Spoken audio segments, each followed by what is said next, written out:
kita akan berbicara sedikit mengenai sejarah mata uang. Ya, jadi sebelum kita masuk ke cryptocurrency, sebenarnya sejarah mata uang itu seperti apa dan kenapa cryptocurrency itu dibuat? Ya, mari kita akan lihat sama-sama. Pada awal peradaban manusia, barter atau sistem tukar-menukar merupakan cara bertransaksi satu sama lain. Sebagai contoh, jika Anda memiliki ayam dan Anda membutuhkan ikan, maka Anda dapat menukarkan ayam Anda dengan mereka yang memiliki ikan. Namun, bagaimana bila orang yang memiliki ikan tersebut tidak membutuhkan ayam, melainkan beras? Pada tahun 600 sebelum Masehi, Raja Aliates dari Turki mencetak uang logam pertama yang dibuat dari gabungan emas dan perak. Karena terbuat dari emas dan perak, uang logam ini memiliki nilai intrinsik. Uang logam ini berhasil mengurangi kerumitan yang timbul di dalam sistem barter. Namun, ada kesulitan baru yang muncul. Membawa uang logam dalam jumlah besar tidaklah mudah dan tidak aman. Pada abad 16-17 mulai muncul bank. Pemegang uang logam emas dan perak dapat menyimpannya pada bank tersebut untuk ditukarkan dengan surat hutang atau dikenal dengan IOU.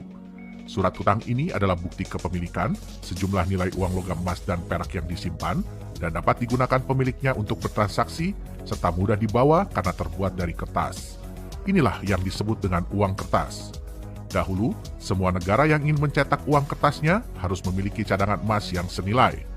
Kekurangan dari uang kertas ini adalah setiap uang kertas yang dicetak merepresentasikan nilai mata uang tersebut dan bukan jumlah emas yang disimpan.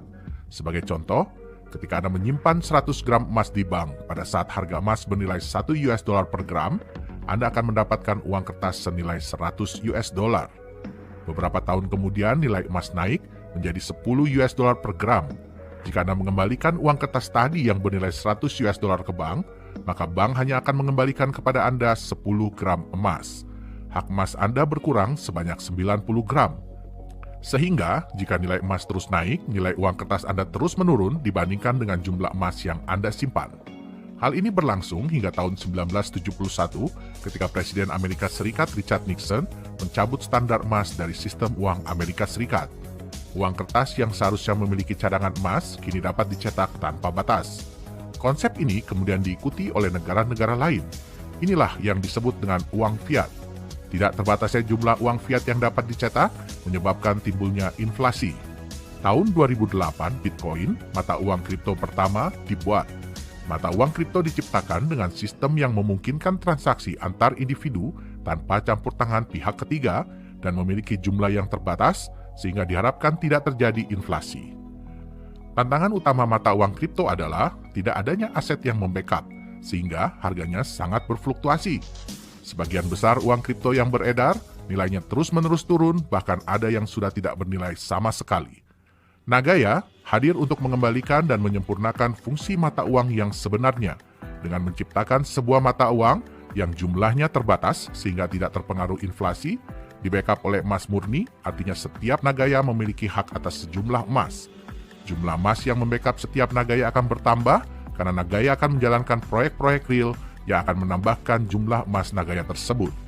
Apa keuntungan Anda menjadi pemegang Nagaya? Setiap pemegang Nagaya akan mendapatkan bagi hasil keuntungan dari proyek-proyek yang dijalankan oleh Nagaya dalam bentuk kenaikan jumlah emas yang membackup setiap Nagaya yang dimiliki serta dividen tunai. Dengan keuntungan yang didapatkan ini serta terbatasnya jumlah Nagaya, akan membuat pasar global semakin ingin memiliki Nagaya, sehingga nilai pasar Nagaya yang Anda miliki dapat terus naik secara signifikan. Saat ini, Anda dapat memiliki Nagaya pada harga terendah dengan jumlah yang sangat terbatas. Jadi dari mana sih cryptocurrency itu, cryptocurrency itu hadir, itu apa alasannya? Kita akan lihat bersama-sama.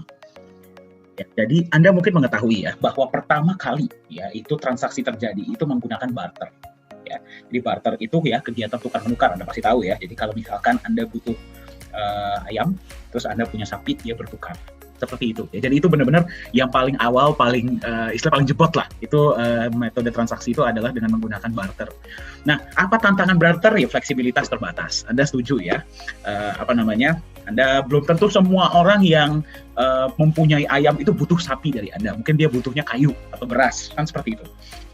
Dan mobilitas terbatas. Anda nggak dengan mudahnya bisa membawa sapi Anda, misalkan mesti bertukarnya berapa puluh kilometer, gitu kan susah. Ya. Jadi mobilitas sangat terbatas. Jadi dibuatlah pada saat itu, uang logam. Ya, jadi uang logam itu pertama kali diprakarsai oleh bangsa Lydia. Ketika itu dibuatnya itu dari dibuatnya dari campuran emas dan perak yang namanya elektrum. Ya.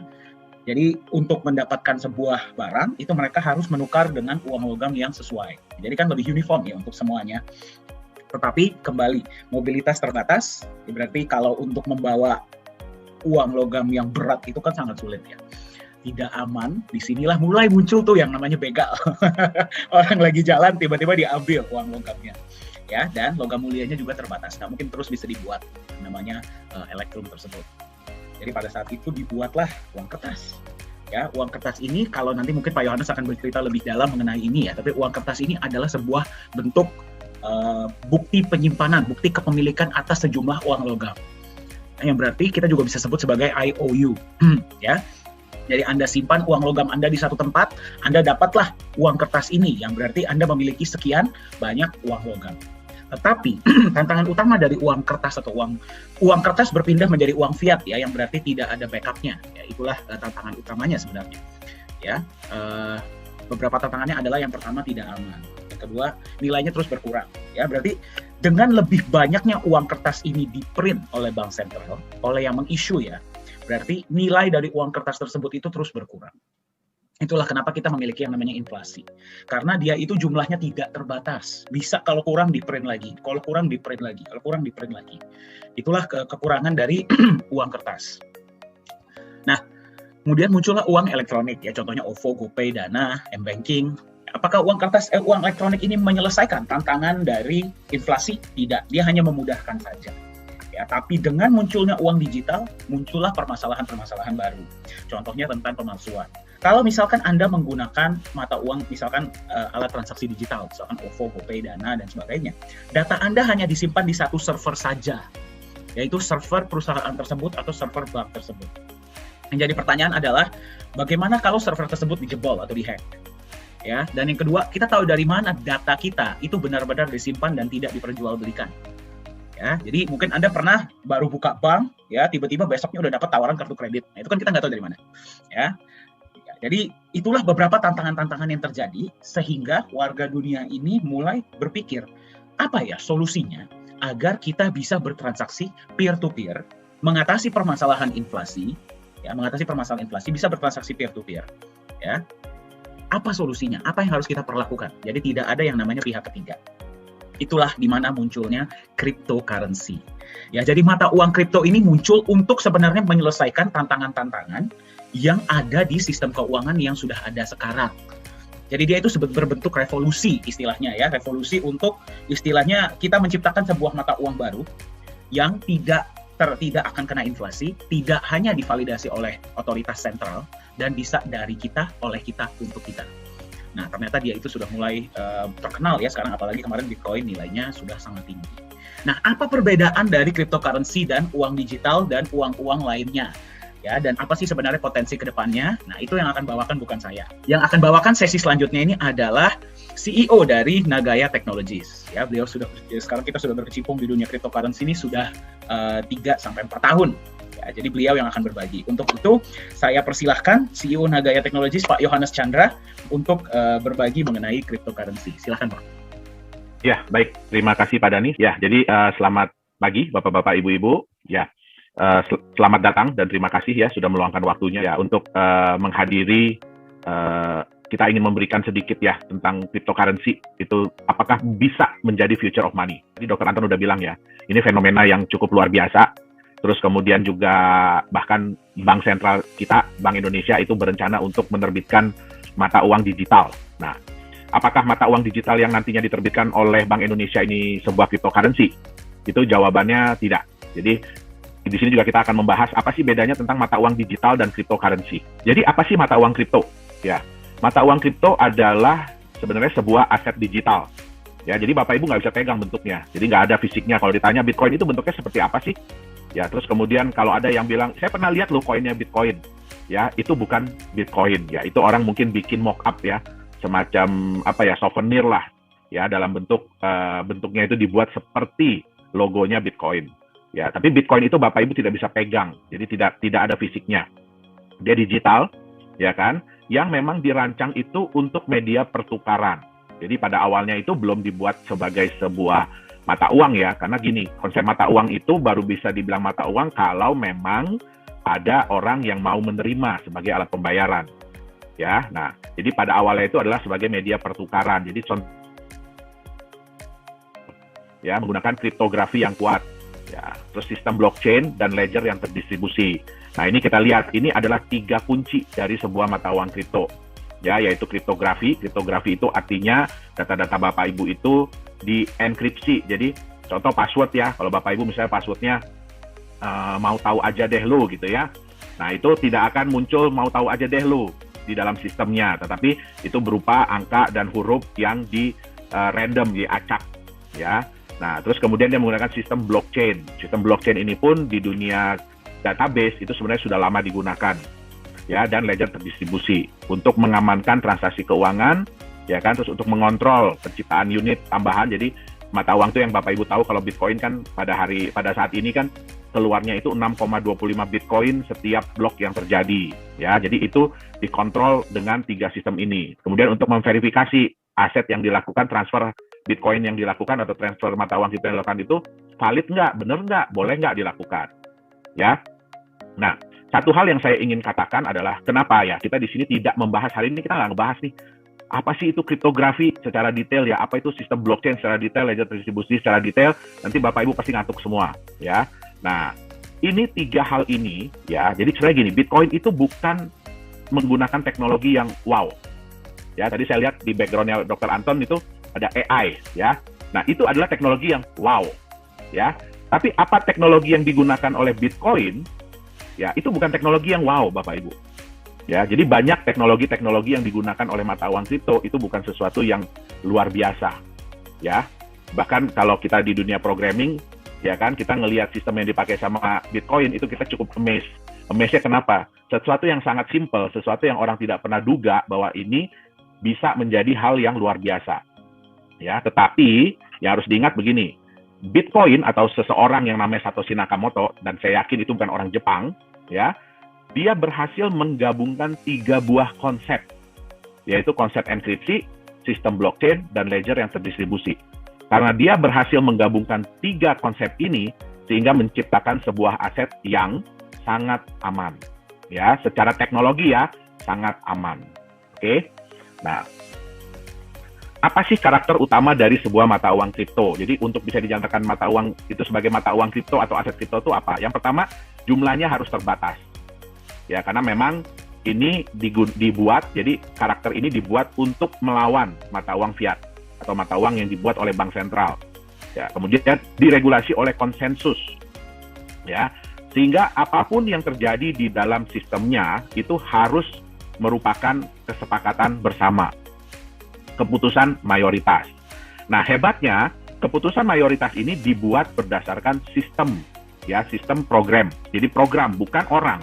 Jadi nggak kayak kita nih, ya, kita lagi ngumpul nih ya, ada 100 orang di dalam Zoom meeting ini, terus kemudian Pak Dhani bertanya, oke, setuju nggak kalau kita begini? Nah, nanti semua orang angkat tangan, ya. Nah, di sini orangnya tidak perlu hadir, tetapi semuanya sudah diatur oleh sistem, ya. Kemudian trustless. Di mata uang kripto itu tidak ada yang dipercaya, atau maksud tidak ada yang dipercaya, ya. Kalau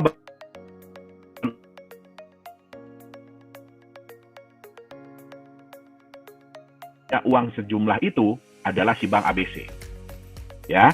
Jadi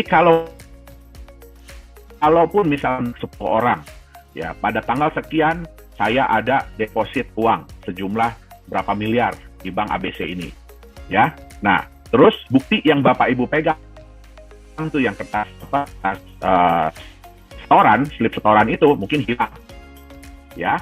Nah, itu nanti, ya, kalau bank bisa bilang, jadi bank bisa bilang ini, enggak, Bapak Ibu punya uang sekian miliar, mungkin cuma berapa puluh juta, gitu loh, mungkin cuma berapa puluh juta. Nah, yang berhak untuk menentukan benar atau tidak itu hanya 1 orang, ya. Nah, di mata uang kripto itu tidak bisa terjadi. Jadi di mata uang kripto itu semua orang nggak ada yang saling percaya, ya. Semua orang nggak ada yang saling percaya. Tadi yang saya bilang distributed ledger itu artinya apa? Ledger itu Bapak Ibu tahu ya, kayak ya, di sini kan ada banyak teman-teman pengusaha ya. Nah, ledger itu adalah buku, jadi buku transaksi. Ya, jadi kita semua itu mencatat transaksi apapun yang terjadi, ya, semua orang pegang buku masing-masing. Jadi pada saat ada suatu transaksi antara si A dengan si B, ya semua orang akan ngecek di buku masing-masing, benar nggak si A itu punya uang sekian. Ya, begitu ada satu aja yang menyatakan, di buku saya itu salah loh. Ya, di buku saya itu saya udah hitung, A itu nggak punya sekian. Nah, sistem itu akan warning. Ya, jadi dia akan warning, terus dia akan ngasih tahu ke yang lain-lain, ini benar nggak sih si A ini punya dana sekian, sehingga yang lain ikutan ngitung. Ya, nah itu yang disebut dengan trustless. Jadi nggak ada satu pihak yang menyatakan bahwa, oh benar kok si A punya. Terus kalau ada yang lain bilang nggak, dia nggak punya, nah itu, terus dia bilang, yang si pihak yang paling utama ini nggak bisa bilang, oh nggak peduli saya, ya di buku saya dia benar. Nah itu nggak bisa terjadi. Kemudian transparan. Apa yang dimaksud dengan transparan? Ya, kalau di dunia perbankan, Bapak Ibu mau ngecek nih, misalkan Pak Dani bilang sama saya, Pak, saya udah transfer duit, mungkin Bapak Ibu ingat ya, dulu itu bank itu biasanya jam 10 itu dia melakukan maintenance, ya, jadi dia melakukan maintenance. Pak Dani udah transfer uang ke saya, tapi belum tentu uangnya udah masuk di rekening saya, jadi angka itu belum muncul di tempat saya, tapi di tempat Pak Dani udah kepotong. Nah ini dulu banyak disalahgunakan ya oleh orang-orang yang tidak bertanggung jawab. Jadi mereka itu selalu melakukan transfer itu malam-malam. Ya, terus mereka akan bilang, oh saya udah transfer, ya kan? Tapi di bank saya belum muncul nih. Nah, akhirnya gimana? Mau nelpon ke bank juga nggak bisa, karena di data bank itu juga kalau dia lagi maintenance nggak akan muncul di CS, di customer service itu nggak akan muncul. Ya, nah sehingga terjadilah yang namanya penipuan. Ya, udah barangnya kirim pesan. Ya, nah dunia mata uang kripto semua ini transparan. Bapak Ibu bisa lihat, ya itu namanya Explorer. Jadi Bapak Ibu bisa cek, kalau ada Pak Dani misalkan bilang sama saya, ya, saya udah transfer Pak ke Bapak, oke? Nah, ke saya gitu ya, Pak Dani udah transfer ke saya. Nanti saya tinggal minta sama Pak Dani, tolong kasih saya dong transaction ID-nya. Nah, saya tinggal masukin di Block Explorer itu transaction ID, saya bisa cek bener nggak Pak Dani ada kirim ke alamat yang saya kasih, ya, ke nomor rekening yang saya kasih. Nah, jadi nggak perlu lagi telepon-telepon ke bank segala macam. Ya, transparan, tapi rahasia. Nah, gimana caranya sesuatu yang transparan tapi rahasia? Ya, nah di dunia cryptocurrency, di dunia mata uang kripto, ya, orang itu dikenal dengan yang namanya wallet address. Jadi alamat wallet, alamat dompet. Nah ini bentuknya adalah kombinasi antara angka dengan huruf yang panjang sekali, ya. Sehingga siapa yang bisa mengetahui? Ada nih, semua orang bisa tahu. Oh ada transferan dari si alamat wallet A ke alamat wallet B. Tapi sejauh itu aja mereka bisa tahu. Mereka nggak bisa tahu siapakah si A, siapakah si B. Yang tahu hanya si A dan si B. Nah itu dia. Jadi walaupun transparan tapi rahasia. Kemudian sulit dimanipulasi. Kenapa saya bilang sulit dimanipulasi? Bukan tidak bisa ya, tapi sangat sulit dimanipulasi. Kenapa? Karena setiap orang itu memegang buku besar, buku transaksi itu setiap orang pegang. Jadi kalau mau dimanipulasi, bayangkan ya, kalau data itu hanya ada di 1-2 server, oke lah, hacker tinggal masuk, rubah datanya di 1-2 server, ganti semua itu angkanya. Tapi bagaimana caranya merubah ya dalam waktu yang sangat cepat, data di ribuan atau ratusan ribu. Ya, sekarang ini pemegang data wallet di Bitcoin ya itu sudah hampir 1 juta wallet. Jadi udah hampir 1 juta komputer yang memegang data transaksi Bitcoin. Ya, jadi Bapak Ibu bisa bayangkan bagaimana hacker itu mau ngerubah data, ya, dia harus ngerubah data di berapa? 501.000 komputer dalam waktu yang sangat cepat. Nah, itu sangat sulit untuk dilakukan. Kemudian ya sudah pasti ya harus mudah dipindah ya. Jadi kalau yang namanya mata uang kripto itu kalau transfernya susah, ya mesti telepon dulu ke kantor, mesti diverifikasi dulu. Nah, itu namanya bukan mata uang kripto. Oke, jadi inilah karakter-karakter utama dari sebuah mata uang kripto.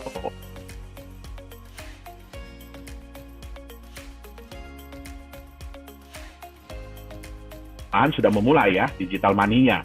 Nah, apa bedanya antara mata uang kripto dengan digital money? Oke. Yang pertama adalah mata uang kripto itu adalah sebuah mata uang independen. Jadi kalau ditanya Bitcoin itu dibuat oleh siapa, itu nggak ada yang bisa jawab. Ya, dia terkait dengan mata uang apa, itu tidak ada jawabannya. Oke, jadi dia mata uang independen. Digital money itu berdasarkan mata uang fiat. Ya, contoh apa sih digital money? Digital money pertama yang pernah hadir itu adalah ATM. Ya, Bapak Ibu kan pasti hampir semua orang di sini pasti pegang ATM ya. Nah, itu adalah digital money yang pertama kali dibuat. Kemudian muncullah kartu kredit. ya. Kemudian muncullah payment gateway, ya. Sekarang ada digital wallet. Bapak Ibu mungkin tahu yang terkenal tuh GoPay, ya kan, Dana, OVO, ya kan. Nah, itu semua adalah digital money. Jadi mereka terkait dengan mata uang fiat, ya. Itu sebabnya mereka tidak bisa dipakai di negara lain. Jadi Bapak Ibu nggak bisa, ya, punya OVO atau punya Dana atau punya GoPay terus pergi ke Singapura pengen bayar pakai itu, nggak bisa, ya, karena mereka itu terkait dengan mata uang lokal. Oke.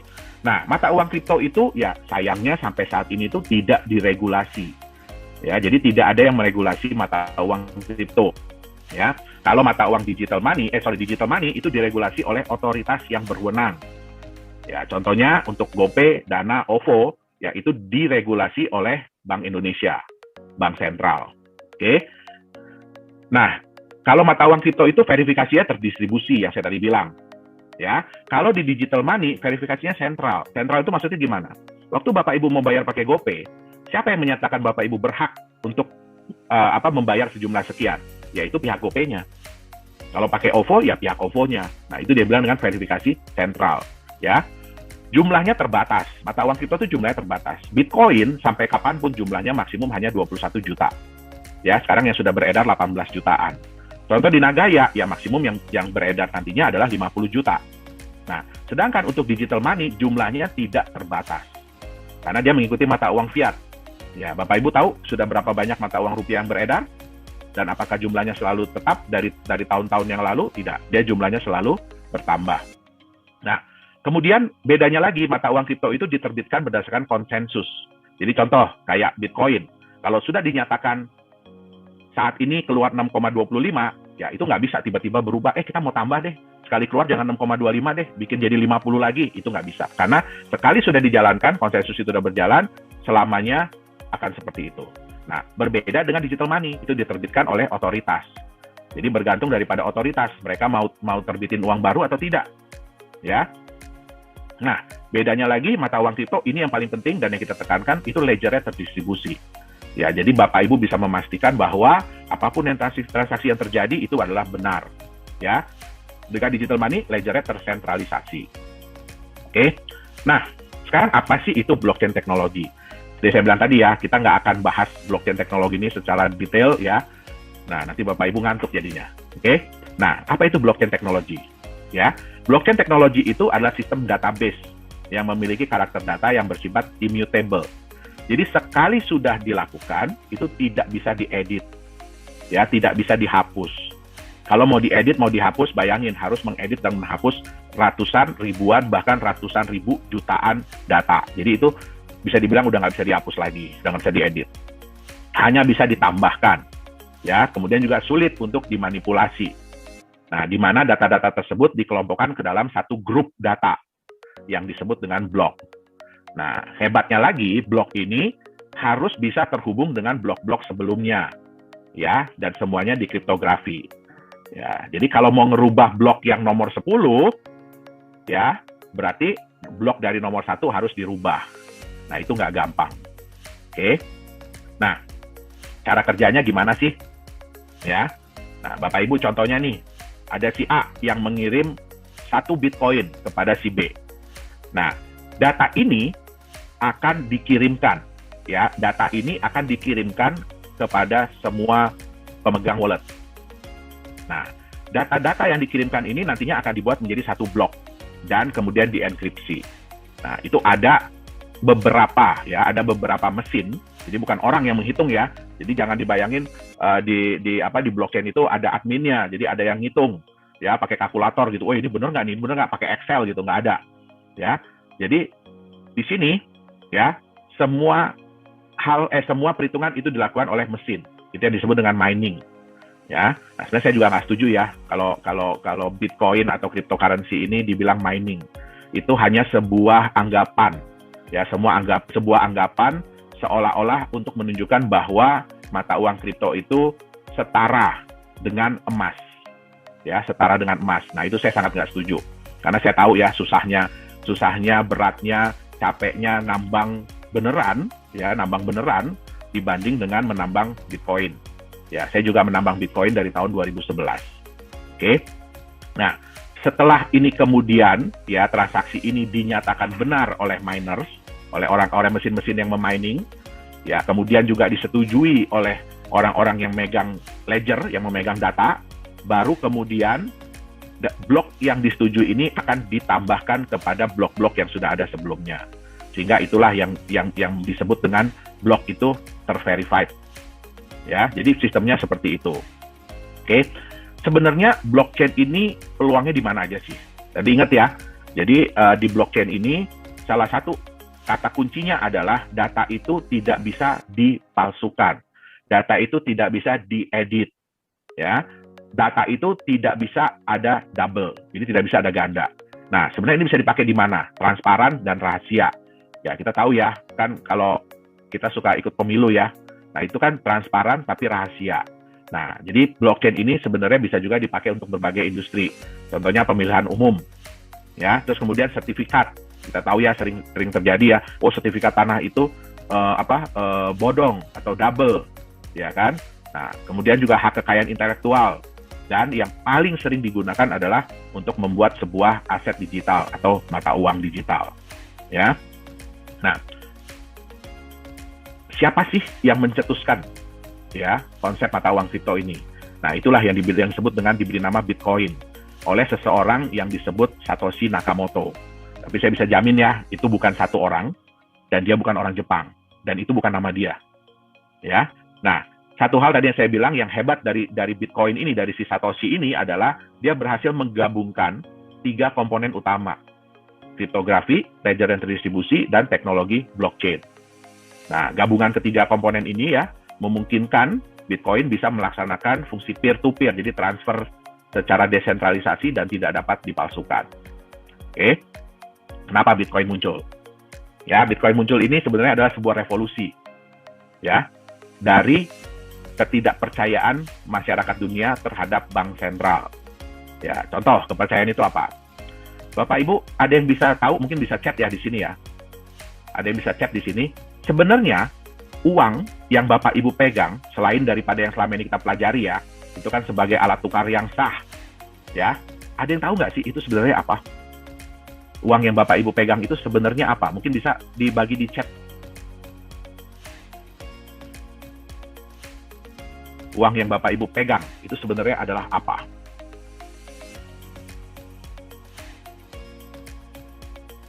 Mungkin Pak Dani udah ada belum Pak yang ngechat Pak? Di sini saya nggak bisa chat Pak Dani. Surat hutang pemerintah. Oh, udah ada muncul ya. IOU, pemerintah, pinjaman, kertas yang tidak ada nilainya. Ya, betul. Pembayaran, ya. Ya, jadi benar itu yang dibilang hutang. Ya, jadi sebenarnya uang yang Bapak Ibu pegang itu adalah surat hutang. Ya, pertanyaannya adalah siapa yang berhutang? Ya, yang berhutang itu adalah orang yang bikin pastinya. Ya, jadi siapa yang menciptakan uang itu? Jadi seolah-olah kayak begini, ya, saya berhutang kepada Pak Dani. Terus kemudian saya bilang, Pak Dani, ini saya bayar pakai kertas ya. Di sini saya tulis, saya berhutang sama Pak Dani 100.000. Kemudian saya kasihkan ke Pak Dani.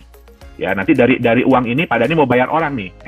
Ini saya pegang surat hutang dari Pak Yohanes. Ya, nilainya 100.000.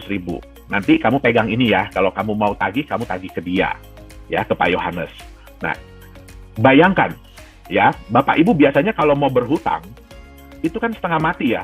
Kalau kita mau pinjaman nih ke bank ya, atau ke BPR ya, atau ke koperasi, itu kan nggak gampang ya. Itu melalui proses. Nah, terus kemudian bisa nggak dengan gampangnya bilang begini, saya kan udah ada utang nih 1 miliar, saya mau pinjam lagi dong. Ya, saya mau nambah utang saya jadi 2 miliar, terus tinggal minta aja, tinggal ngambil aja. Nggak bisa, tentu harus diverifikasi dulu. Ya, nah hebatnya di konsep mata uang itu, ya, itu bisa dicetak terus. Jadi uang ini, jumlah hutang ini bisa dicetak sendiri. Ya, tentu saja memang ada hal-hal yang dipertimbangkan. Ya, tetapi ya kan berarti enak banget dong ya. Nah, itulah salah satu hal yang pertama. Ya, ini juga muncul awalnya karena krisis, ya, krisis moneter. Ya, Bapak Ibu sering baca ya, begitu ada krisis moneter biasanya mata uang kita itu anjlok. Ya, terus kemudian di Amerika kalau udah krisis moneter, ya bank sentralnya gampang aja ya, tinggal cetak duit, bagi-bagi lagi ke orang. Ya kan, apalagi Amerika, mohon maaf. Ya, karena memang sekarang ini patokan mata uang dunia memang masih di US dollar. Makanya banyak negara yang berusaha untuk mengurangi kekuatan US dollar. Oke. Nah, yang kedua, Bapak Ibu, berapa banyak yang percaya bahwa kalau Bapak Ibu setor uang gitu, anggap 10 miliar ya hari ini, Bapak Ibu yakin nggak besok uang itu masih ada di bank tersebut? Ya, nggak bisa. Buktinya apa? Ya, buktinya paling gampang apa? Bapak Ibu setor hari ini 10 miliar, anggap nggak usah hari ini ya, ini 10 miliar. 2 jam lagi Bapak Ibu bilang, saya nggak jadi deh, saya mau tarik lagi itu yang 10 miliar. Nggak bisa Bapak Ibu. Ya, harus lapor dulu ke Bank Indonesia, ya harus ini itu dulu. Pertanyaannya kan satu, itu uang siapa? Nah, jadi hal-hal seperti inilah yang memunculkan ketidakpercayaan ya masyarakat terhadap bank. Bukan cuma bank sentral, tetapi terhadap perbankan. Sehingga mereka mencoba, gimana ya caranya ya, kita bikin yuk mata uang dari kita, oleh kita, untuk kita. Ya, jadi dicobalah menghadirkan mata uang digital yang tidak membutuhkan otoritas sentral. Oke, nah transaksi, di mana transaksi dalam jaringannya itu divalidasi oleh anggota jaringan tersebut, ya, oleh penggunanya. Nah, peluangnya apa yang diharapkan dari munculnya Bitcoin dan teman-temannya? Yang pertama adalah payment solution yang lebih cost efektif. Jadi cara pembayaran yang biaya transaksinya itu nggak mahal. Ya. Kemudian yang kedua, transfer uang yang jauh lebih nyaman. Jadi Bapak Ibu nggak perlu pergi ke bank, nggak perlu isi-isi formulir ini itu, tapi sudah bisa ditransfer dengan mudah. Aset yang sulit untuk dimanipulasi. Ya. Keamanan dari identitas. Oke, ini plus minus ya, saya nggak bisa bilang ini positif, ya karena ya kita nggak bisa pungkiri ya, bahkan Bitcoin sekalipun itu ya kalau orang bilang ya dipakai untuk hal-hal yang negatif, ya bisa aja. Ya, tapi terlepas dari ini semua, ya kita juga tahu ya yang namanya US dollar juga dulu dipakai buat dagang senjata, buat narkoba gitu ya, transaksi narkoba. Jadi ya kita nggak bisa bilang ini plus atau minus lah. Kemudian, nah ini dapat dijadikan instrumen investasi, ya. Nah ini yang akan kita bahas lebih dalam ya hari ini. Oke, kenapa? Bapak Ibu bisa lihat bahwa sekarang ini, terutama beberapa bulan belakangan ini, kapitalisasi pasar dari cryptocurrency itu meningkat jauh. Ya, yang tadinya di angka 600-an juta dolar, sekarang sudah 1,4 miliar. 1,4 triliun. Ya, dari 600 miliar udah menjadi 1,4 triliun. Ya, bisa dibandingkan dengan New York Stock Exchange ya. Marketnya itu 26,23 triliun. Ya. Nah, ini pun market cap ini dari cryptocurrency ini baru mungkin 12 tahun lah. Ya, tapi udah bisa hampir mengejar New York Stock Exchange. Jadi di sini bisa dilihat bahwa orang-orang ini sudah mulai menggunakan mata uang kripto ini sebagai alat investasi juga. Oke. Nah, ya. Tapi ya, nanti kan kita bicara yang bagus-bagusnya ya. Tapi, nah, ada kekurangan dari sebuah aset kripto ini, mata uang kripto ini. Kebanyakan dari mereka itu, contohnya Bitcoin ya, itu tidak memiliki aset pelindung. Ya, jadi nggak ada asetnya mereka ini. Mereka ini benar-benar hanya sebuah angka digital. Ya, sehingga kalau kita lihat ya faktor harga mata uang kripto itu apa ya? Faktornya itu yang pertama adalah aset pelindung, ada apa enggak? Yang kedua adalah kepercayaan. Nah, ini adalah dua faktor utama dari mata uang kripto. Ya. Nah, sekarang, ini mestinya aset pelindungnya dicoret ya. Apa yang terjadi kalau aset pelindung ini tidak ada? Artinya dia benar-benar hanya bergantung kepada kepercayaan. Nah, yang terjadi adalah kepercayaan dan harga itu akan berbanding lurus. Ya, akan saling menguatkan. Ya. Jadi kalau kepercayaan naik, harga pun akan semakin tinggi, akan semakin besar. Ya, harga semakin besar, orang akan lebih percaya. Ya, sehingga kepercayaannya akan naik. Ya, kemudian harga akan jadi lebih besar lagi. Ya, jadi ini yang dibilang multiplying efeknya tinggi sekali. Makanya volatilitas harga di kripto itu wow. Bapak Ibu bisa lihat di chart ya, Bitcoin itu sehari bisa naik sampai 20%. Ya, tapi bisa turun sampai 20% sehari. Oke. Nah, ini kalau kepercayaan naik, itu bagus. Ya, tapi bagaimana kalau kepercayaan turun? Ya, harga udah besar, kepercayaan turun. Pasti harganya akan berkurang. Ya, harganya pun akan turun. Harga turun karena dia benar-benar hanya murni mengandalkan kepercayaan, ya berarti kepercayaannya akan turun juga. Tambah turun lagi, harga akan semakin kecil lagi, semakin turun. Nah, inilah resiko yang ada di mata uang kripto. Ya, di aset kripto. Nah, apa contohnya? Bapak Ibu, kenal nggak orang ini siapa nih? Ya, ini lagi naik daun banget nih. Ya, nah ini Elon Musk. Ya, dia kalau sekarang bukan CEO Tesla ya, dia Vice CEO. Jadi dia adalah Vice CEO dari Tesla. Ya, apa yang baru-baru ini dia lakukan di dunia mata uang kripto? Ya, nah Bapak Ibu mungkin dengar ya, wah kemarin itu dalam satu hari Bitcoin itu naik hampir $20.000 ya dalam satu hari, naik hampir $20.000 ya.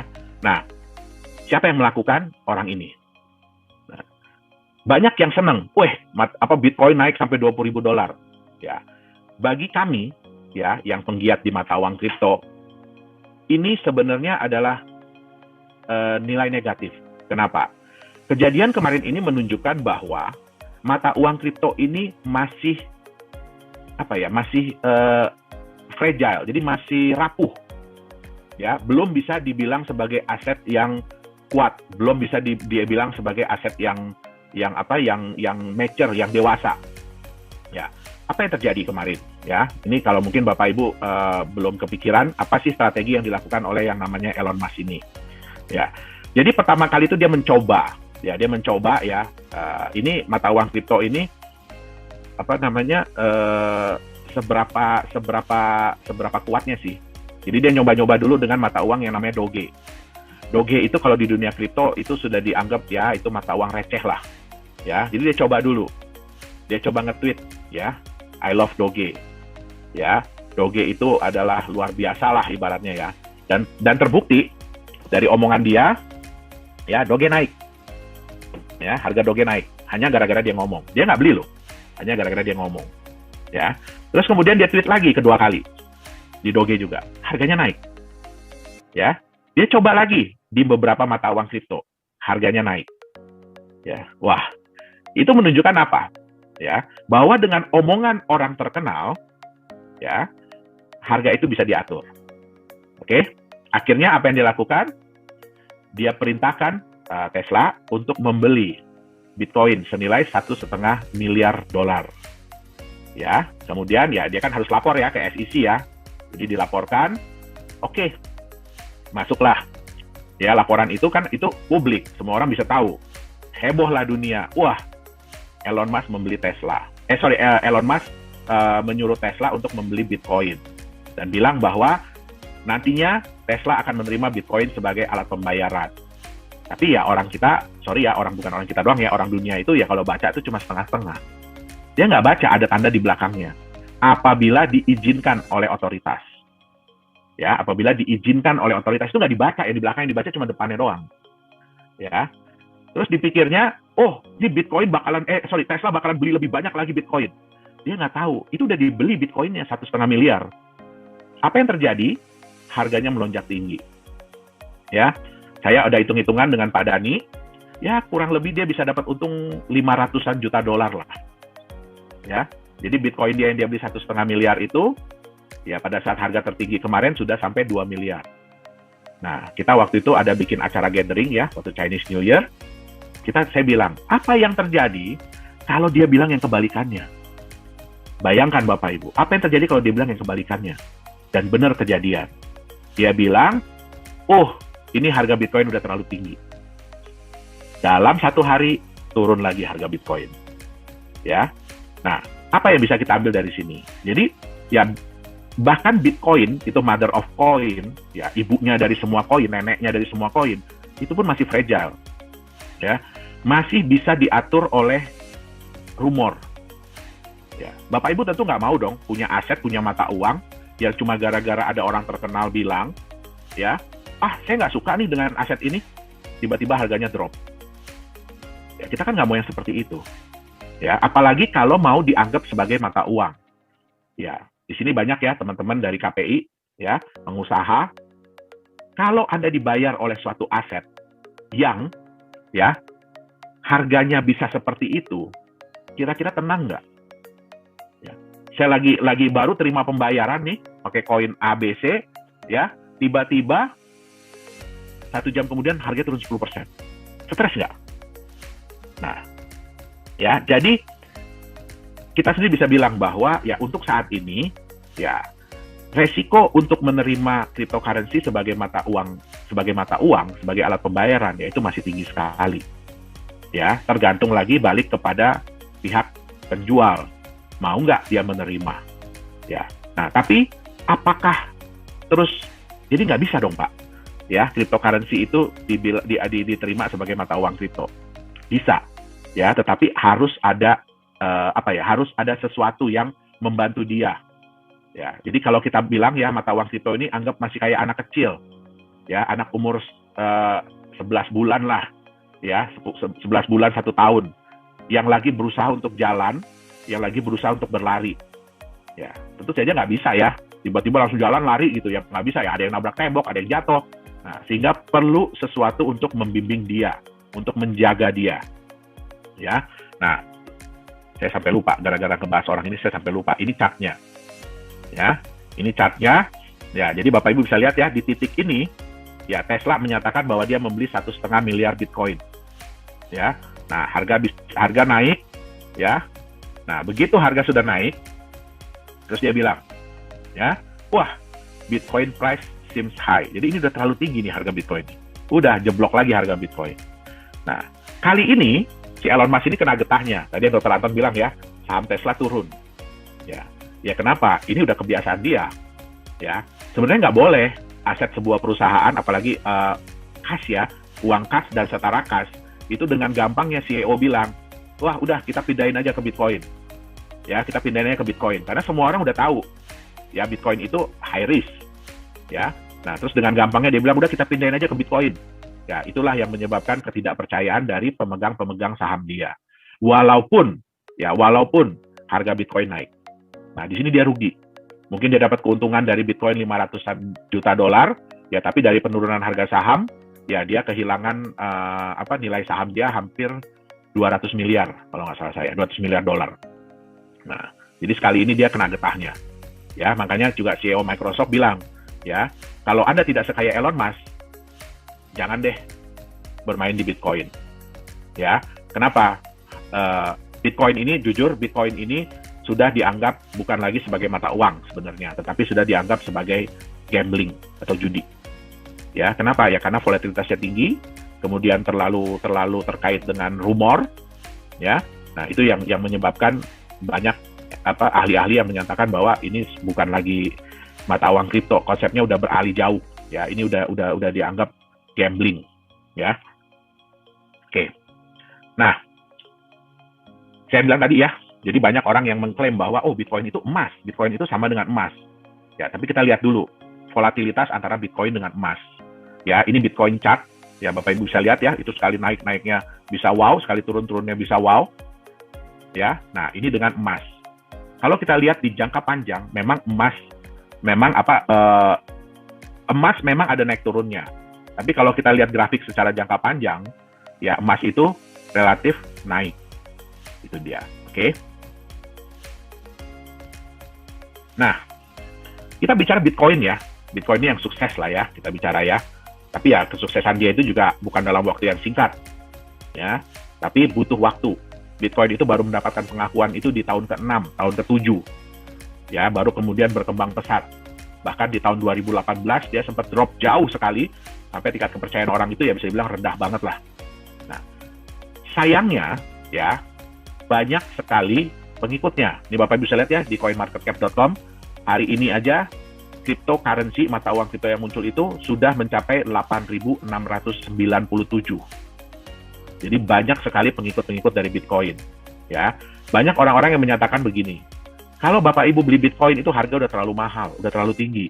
Mendingan beli koin kami, harga masih murah.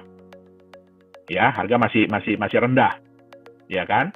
Nah, tapi kita lihat, ya, 95% dari pengikut-pengikut Bitcoin itu begini bentuknya.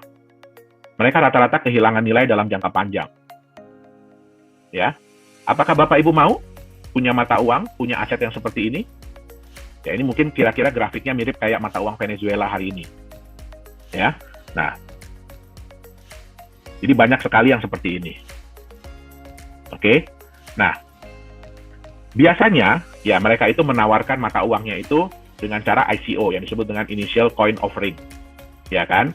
Yang ini merupakan sebenarnya adalah penggalangan dana, di mana startup ya, jadi biasanya perusahaan-perusahaan baru mengeluarkan koin mereka sendiri untuk ditukarkan dengan mata uang fiat atau koin-koin lain yang sudah lebih established, yang udah lebih jadi lah, udah ada marketnya. Oke, nah sayangnya ya ini juga harus hati-hati ya. Sayangnya banyak koin-koin ini yang akhirnya berujung scam. Ya ini bisa kita lihat ya. Ini Pincoin dan Ivan. Ya ini yang paling heboh.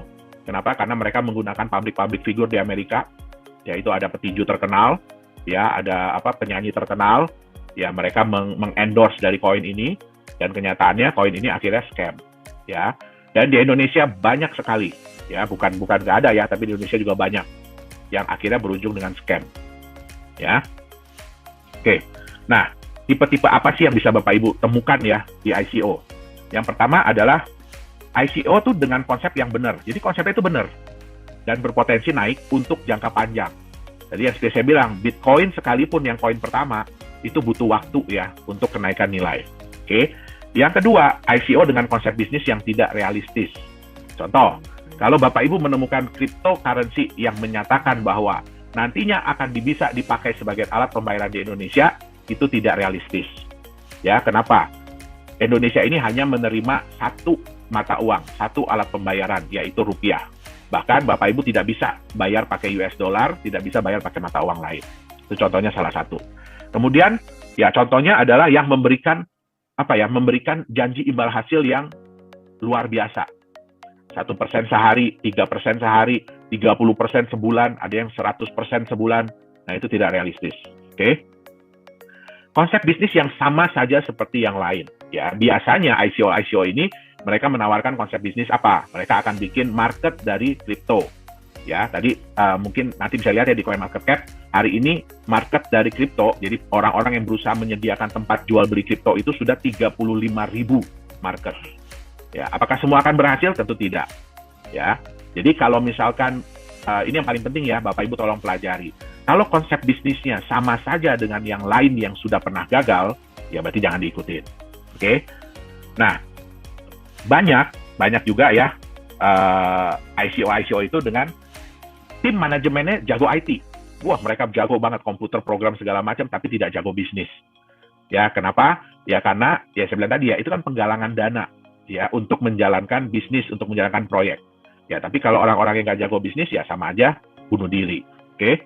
Nah, dan banyak sekali ICO yang memanipulasi data. Ya, jadi mereka bilang bahwa mereka klaim mereka sudah jual sekian juta koin untuk menunjukkan bahwa, oh ini hype loh, ya banyak orang yang pengen memiliki koin kita, tapi mereka nggak bisa tunjukin datanya, tidak mau tunjukin datanya. Nah, berujungnya apa? Ya dana yang ingin dicapai dana yang ingin dikumpulkan tidak tercapai, sehingga ya bisnisnya nggak jadi jalan. Oke? Nah, yang terakhir dan ini yang paling harus dijauhi adalah ICO yang fraud atau scam. Ini yang saya bilang tadi ya, terutama yang menjanjikan imbal hasil yang berlebihan, yang tidak masuk di akal. Oke? Nah, menentukan yang layak investasi itu seperti apa sih? Oke? Yang pertama adalah legalitas. Jadi walaupun tadi yang saya bilang ya, cryptocurrency itu tidak ada regulatornya, belum ada regulatornya. Ya, tetapi bukan berarti bahwa bisa seenak-enaknya. Ya, setidak-tidaknya perusahaan yang menciptakan itu harus ada legalitasnya. Ya, dan di negara yang jelas tentu saja ya. Ya, jangan sampai di negaranya kayak British Virgin Island, Panama, Vanuatu, Seychelles, ya kan, Grenadines, yang kita aja nggak tahu itu di mana. Itu dia, ya. Yang kedua, ya ini legalitas ini pertama juga siapa foundernya, bagaimana background mereka, ya. Apakah benar perusahaan itu terdaftar? Nah, ini harus dicek ya. Jadi jangan cuma ngaku-ngaku, oh perusahaan kita terregistrasi di mana. Ya itu harus dicek, benar nggak perusahaannya terdaftar di negara tersebut. Nah, yang kedua adalah konsepnya, ya. Satu yang paling penting ya, ini kata-kata gini, sesuatu yang terdengar terlalu bagus, terlalu indah, itu kadang-kadang nggak benar. Nah, jadi yang paling penting adalah konsepnya itu masuk di akal dan mudah dipahami atau tidak. Ya, mungkin nggak konsep mereka itu dilakukan, mungkin nggak konsep mereka itu terjadi. Oke, yang terakhir adalah apa timbal balik yang akan Anda dapatkan dari bisnis yang dijalankan. Ingat, yang namanya ICO itu, ya, yang namanya ICO itu penggalangan dana untuk menjalankan bisnis. Jadi seperti saham, ya, tapi mereka bukan jualan saham perusahaannya, itu seperti saham, ya. Tentu saja ya harus ada dong timbal balik apa yang didapatkan dari bisnis yang dijalankan. Oke. Nah, apa yang mengangkat nilai dari kripto itu sendiri? Jangan hanya rumor, jangan hanya kata-kata orang, ya, tapi harus ada apa sih sesuatu apa yang akan mengangkat nilai mata uang kripto itu sendiri. Nah, jadi kesimpulannya mata uang kripto sebagai masa depan, ya, bagus. Sebenarnya mata uang kripto ini kalau dibuat sebagai uang masa depan itu bagus. Kenapa? Jumlahnya terbatas yang pertama. Ya, ini tentu saja bisa mengurangi inflasi, ya. Yang kedua, desentralisasi, tidak ada dominasi dari bank sentral, ya, sehingga siapa yang mengatur, siapa yang menentukan benar atau tidaknya, ya ini penggunanya sendiri, ya. Transparan tapi rahasia, ya. Jadi susah ya untuk menipu di dunia kripto ini, untuk nipu bahwa saya udah transfer nih ke Pak Dhani nih, ya kan? Itu sulit, tapi nggak dilakukan gitu ya. Nah, itu sulit karena semuanya transparan. Nah, yang terpenting adalah marketnya itu global, ya. Jadi contoh, Bapak Ibu bawa rupiah, ya, kalau pergi ke Singapura sih bisa ditukar ya, pergi ke Malaysia bisa ditukar. Tapi coba Bapak Ibu pergi ke negara-negara Afrika Selatan, bisa nggak ditukar di sana? Nah, itu nggak bisa, ya. Nah, di mata uang kripto ini, ya, salah satu keunggulannya tadi apa ya? Sudah ada 35.000 market yang siap untuk menerima, siap untuk menjual beli sebagai tempat pertukaran. Nah, sehingga marketnya lebih global, tidak dapat dipalsukan, ya. Nah, kita tahu ya, ya mudah-mudahan ya mata uang digital yang nantinya akan keluar itu pun ya mudah-mudahan tidak dapat dipalsukan, tapi ya itu harus dibuktikan lagi sejalan dengan waktu. Oke. Nah, bisa juga dijadikan sebagai peluang investasi. Ya, nah ini adalah kelebihan-kelebihan dari mata uang kripto. Tetapi yang paling penting adalah orang percaya atau tidak untuk menerimanya. Ya, nah untuk hal-hal ini ya mata uang kripto itu butuh sesuatu ya. Yang pertama adalah mereka butuh aset pelindung. Ya, apa sih aset yang melindungi dari nilai mata uang kripto ini? Yang kedua, butuh konsep bisnis usaha yang masuk akal dan jelas. Ya, yang ketiga adalah butuh legalitas dan transparansi. Kenapa? Karena paling utama adalah kepercayaan. Jadi bagaimana mata uang kripto ini bisa dipercaya oleh market, ya kan, dan mau diterima sebagai alat pembayaran. Nah, mungkin itu yang bisa saya sampaikan. Ada yang tahu ini siapa? Nah, namanya adalah Eric Friedman. Ya, Eric Friedman ini, ya, kenapa dia ini sangat menghebohkan seluruh dunia ya? Eric Friedman ini apa alasannya? Anda kalau Google, teman-teman kalau Google ya, dicari nama dia, pasti akan muncul semua berita-berita tentang dia. Dia itu terkenal ya karena dia itu berhasil mendapatkan keuntungan yang sangat besar dari Bitcoin. Ya, jadi gara-gara dia beli Bitcoin berapa tahun yang sebelumnya, dia pada saat ini tuh benar-benar punya banyak uang dari Bitcoin, menjadi miliarder. Ya, seperti apa keuntungan dia? Ya, kita lihat sama-sama. Kita bisa lihat ya di artikel ini dia punya 403 keping Bitcoin. Ya, berarti Bitcoin itu aset digital yang teman-teman bisa beli. Ya, jumlahnya terbatas, cuman ada 21 juta. Dia ini akhir-akhir ini cukup terkenal karena banyak ya dari teman-teman kita di luar sana yang beli. Bentar, ini saya jadikan teman sebagai saya jadikan co-host dulu. Baik. Oke. Ya. Nah, jadi banyak dari teman-teman kita di luar sana itu yang tiba-tiba jadi miliarder mendadak gara-gara Bitcoin. Ya, kita lihat sama-sama. Kalau dia punya 403 Bitcoin, dia beli pada saat harganya masih $12 per Bitcoin. Ya, itu di sekitar tahun 2011. Bisa dilihat ya di artikelnya ya. Nah, kalau dia punya 403 Bitcoin, dia beli pada tahun 2011. Pada saat itu mungkin dia cuma keluarin uang sekitar $1.000 ya kalau begitu ya. Hari ini harga satu Bitcoin berapa? Ada yang tahu? Ini per hari ini ya, 800 juta rupiah. 800 juta rupiah, dia punya 403 Bitcoin. Berarti berapa nilai investasinya hari ini? 322 miliar rupiah. Ya, ini luar biasa nggak? Luar biasa. Dan umurnya masih berapa? Pada saat artikel ini dikeluarkan ya, dia itu 2018, 18 tahun. Berarti sekarang berapa? 21 tahun. Lebih muda dari kita, betul nggak? Jauh ya? Jauh. Tapi asetnya udah segitu banyak. Kalau saya tanya sama Anda ya, mau nggak punya aset yang sekian, yang sebesar ini kalau ditanya? Mau tidak? Pasti mau. Betul ya? Pasti mau. Nah, selain Eric Friedman, ini ada banyak sekali orang-orang di luar sana yang mendapatkan keuntungan via Bitcoin atau kripto-kripto lainnya ya. Sekarang kita ngomong yang bagus-bagusnya dulu. Ada satu orang namanya Peter Saddington. Peter Saddington ini, sorry, ini nggak kelihatan ya. Oke, ya. Peter Saddington ini, dia di tahun 2017, dia beli Bitcoin senilai $115 atau setara dengan sekitar 1,7 juta rupiah. Tahun 2017 loh ya. Bukan hari ini beli, besok langsung besar. Tidak. Ya, dia beli di tahun 2017, harganya $115. Ya. Pada tahun 2020 nilai asetnya adalah 675.000 US dollar. Atau setara dengan 10 miliar rupiah pada tahun 2020. Sekarang 2021 udah naik lagi. Betul ya? Christopher Koch, ini yang paling luar biasa ya. Dia cuma beli Bitcoin senilai 400.000 rupiah pada tahun 2009. Siapa di sini yang nggak punya uang 400.000? Ya, ini berapa kali makan siang, betul nggak? Ya, ini membuktikan bahwa investasi itu, membeli aset digital itu, uangnya seperti yang tadi Pak Saka bilang, tidak perlu besar.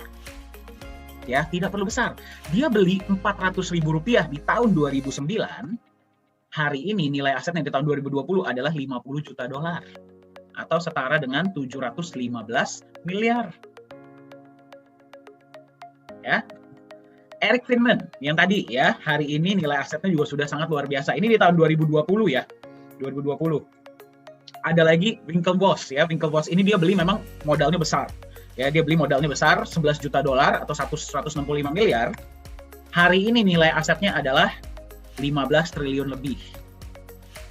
Ya, jadi bisa tidak sih sebenarnya teman-teman itu menghasilkan sangat banyak ya, punya aset yang besar. Apalagi sekarang kan ya kita lihat ya, kurang lebih teman-teman ini kalau yang mahasiswa ya mungkin di sekitar 23, 24 ya, berapapun umur kita. Mungkin nggak sih dalam waktu beberapa tahun ke depan, kalau kita beli sebuah aset hari ini, teman-teman itu bisa sejahtera. Sangat mungkin. Ya, tapi tidak ada yang namanya hari ini beli, besok langsung kaya raya, langsung sejahtera, itu nggak mungkin. Nanti kita akan lihat sama-sama. Ya. Nah, ini kita lihat kenaikannya 7.000 kali lipat, 2 juta kali lipat, 4.500 kali lipat, 110 kali lipat.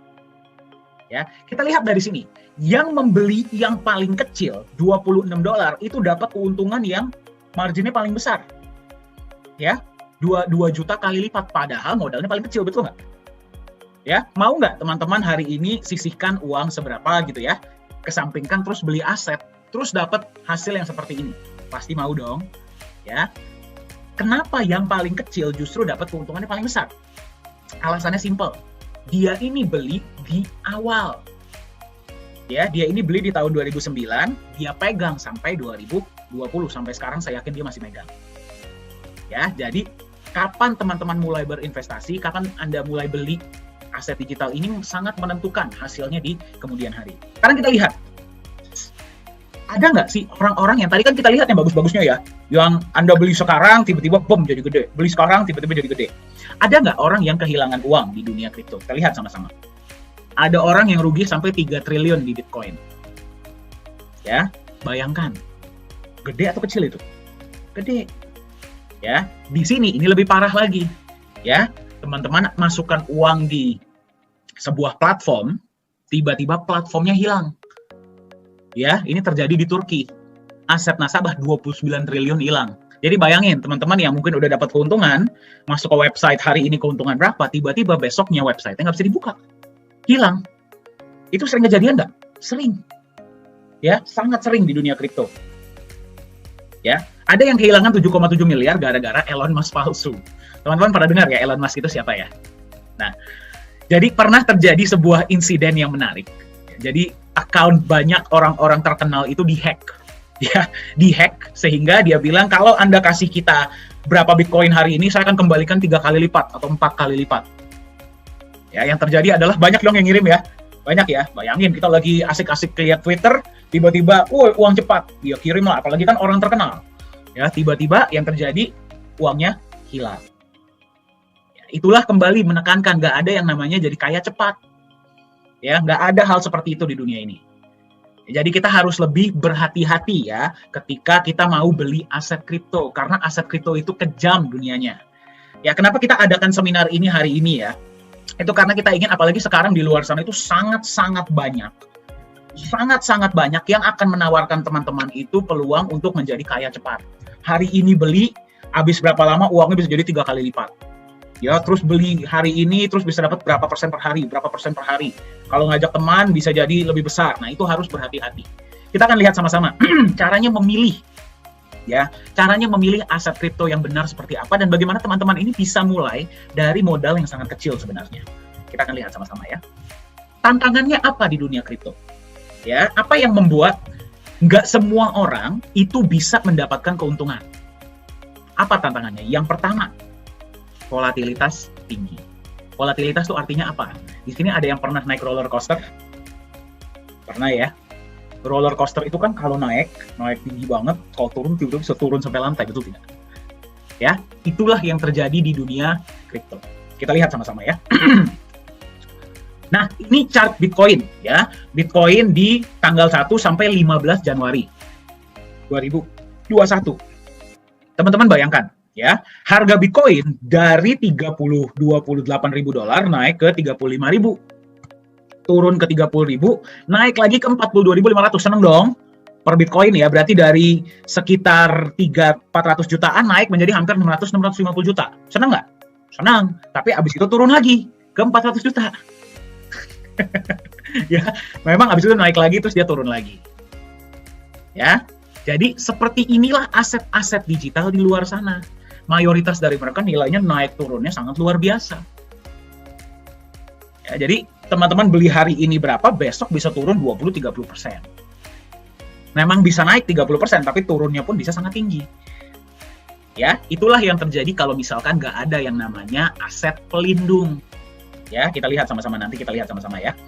Nah, kalau misalkan nggak ada yang namanya aset pelindung, inilah yang terjadi. Teman-teman beli nih, sebuah koin ya, harganya hari ini sekian.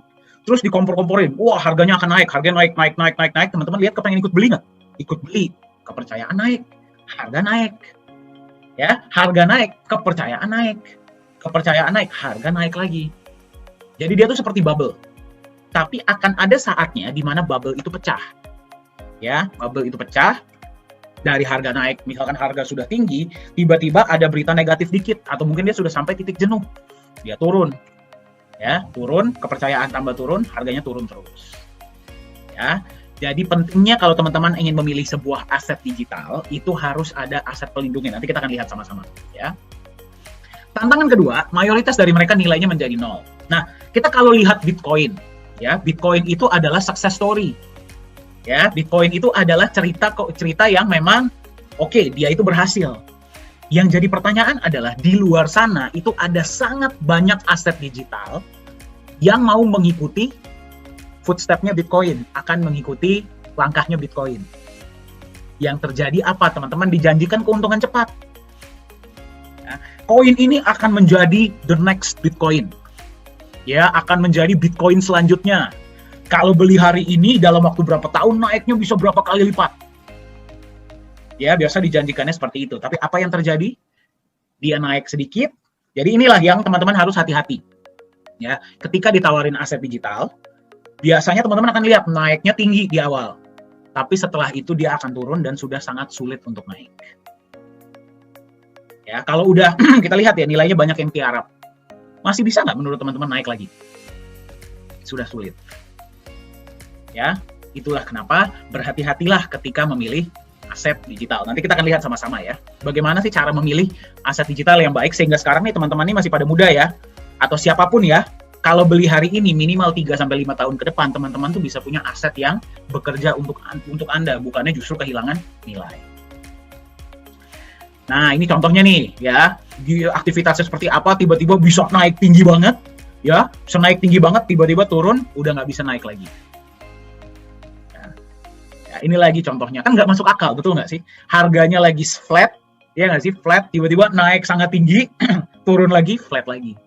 Ya, sangat nggak masuk akal. Nah, ini saya nggak nakut-nakutin ya. Saya hanya ngasih lihat faktanya di luar sana seperti apa. Oke, nanti kita akan lihat solusinya bagaimana, ya. Nah, ini yang paling parah. Ini yang sangat parah. Tadi yang contohnya adalah yang di Turki tadi. Ya. Kita beli, ditawarkan bisa dapat keuntungan gede.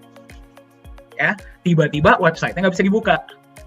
Ya, tiba-tiba kita lihatlah misalkan di mana ya platform ini sudah ditentukan sebagai investasi bodong misalkan. Sangat banyak ya, ini beberapa contohnya. Nah, jadi di dunia aset digital ini sangat banyak tantangannya. Tapi sebelum kita masuk ke tahap selanjutnya, saya mau dengar nih dari teman-teman. Siapa yang pernah punya pengalaman baik atau pengalaman yang kurang baik dengan aset digital? Nah, siapa yang punya pengalaman nih? Coba boleh tolong di-share di chat. Saya, Pak. Oke, ada lagi? Saya pernah beli satu koin, tiba-tiba nggak bisa dibuka websitenya. Benar seperti yang Bapak bilang. Yes. Ya, jadi berhati-hatilah. Ya. Oke, saya juga pernah, Pak. Saya. Oke, ya, oke. Berarti banyak ya di sini yang pernah pengalaman. Ini pengalamannya by the way saya ini positif atau negatif? Positif, saya pernah untung. Oke, bagus ya. Kalau bisa untung luar biasa. Saya pernah dapat satu koin, berapa kecepatan jual sekarang sini nyesel, Pak. Oke, ya, kecepatan jual juga salah satu faktor ya. Kadang-kadang kita itu takut, kita nggak tahu ya mereka itu bisa naik atau enggak, kita jual, nggak taunya naik lagi. Pernah top up tapi akhirnya nggak bisa dibuka, Pak. Nah, itu salah satunya ya. Itu salah satunya. Saya pernah diajak sama teman, katanya setelah selesai saya bisa dapat banyak uang, tapi yang terjadi adalah teman saya pun hilang. Astaga. Ya, itu saya harap nggak kejadian ke semua orang di sini ya. Ya, ini memang sangat banyak sekarang ini. Pernah, Pak, pagi hari saya join, sorenya sudah nggak bisa dibuka. Saya kira website saya error. Ternyata memang websitenya sudah nggak bisa dibuka. Nah, ya, itu beberapa contohnya. Dunia kripto ini dunia yang masih sangat baru. Ya, dan memang sudah banyak menghasilkan orang-orang sukses, betul nggak? Ya, banyak. Ya, tapi ini dijadikan sarana bagi banyak, saya nggak bilang mereka itu scam ya, bagi banyak pencipta-pencipta aset yang menciptakan aset yang ujung-ujungnya akan tutup, tapi dia masuk ke orang-orang yang nggak tahu. Jadi itulah kenapa kita adakan edukasi-edukasi seperti ini, ya, agar teman-teman ini lebih paham dengan dunia aset digital. Jangan sampai uang yang sudah kita tabung capek-capek ya, tiba-tiba raup hilang begitu saja. Apakah pernah kejadian ke Bapak? Wah, pernah, Pak. Ya, pernah beberapa kali. Ya, itulah kenapa ketika saya bertemu Nagaya ini saya sangat bersyukur. Ya, karena di sini kita mengedukasi yang lain agar bisa lebih cerdas ketika memilih aset. Oke.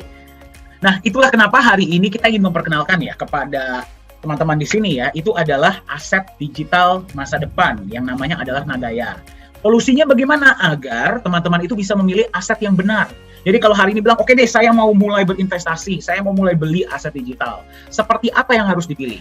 Gimana biar volatilitas sangat tinggi? Pilihlah yang ada backup asetnya. Ya, kalau cuman angka doang, sulit ya. Memang dia bisa naik tinggi, tapi turunnya pun bisa sampai 0. Gimana biar mayoritas nilainya nggak jadi 0? Pilihlah yang memiliki visi dan proyek-proyek yang jelas. Ya, nanti kita akan lihat sama-sama. Gimana biar company-nya tidak scam? Pilihlah yang legalitas dan transparansinya jelas. Ya, perusahaan ini terdaftar di mana? Proyek-proyeknya seperti apa? Transparansinya seperti apa? Ya, itulah yang teman-teman harus lihat. Jadi kalau nanti ditawarkan aset-aset digital lainnya di luar sana, teman-teman harus kritis. Tanya sama mereka. Ya, seperti apa namanya konsepnya dan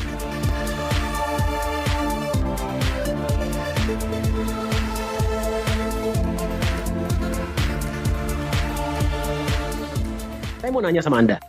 Anda ingin tidak bisa memiliki sebuah aset yang Anda pegang ya, berpotensi naiknya hingga 100 kali lipat dalam waktu 5 tahun atau kurang. Kalau saya tanya begitu sama Anda mau nggak? Mau. Ya, di sini kita tidak berbicara mengenai trading atau gambling ya, atau judi ya, tidak. Di sini kita berbicara tentang aset.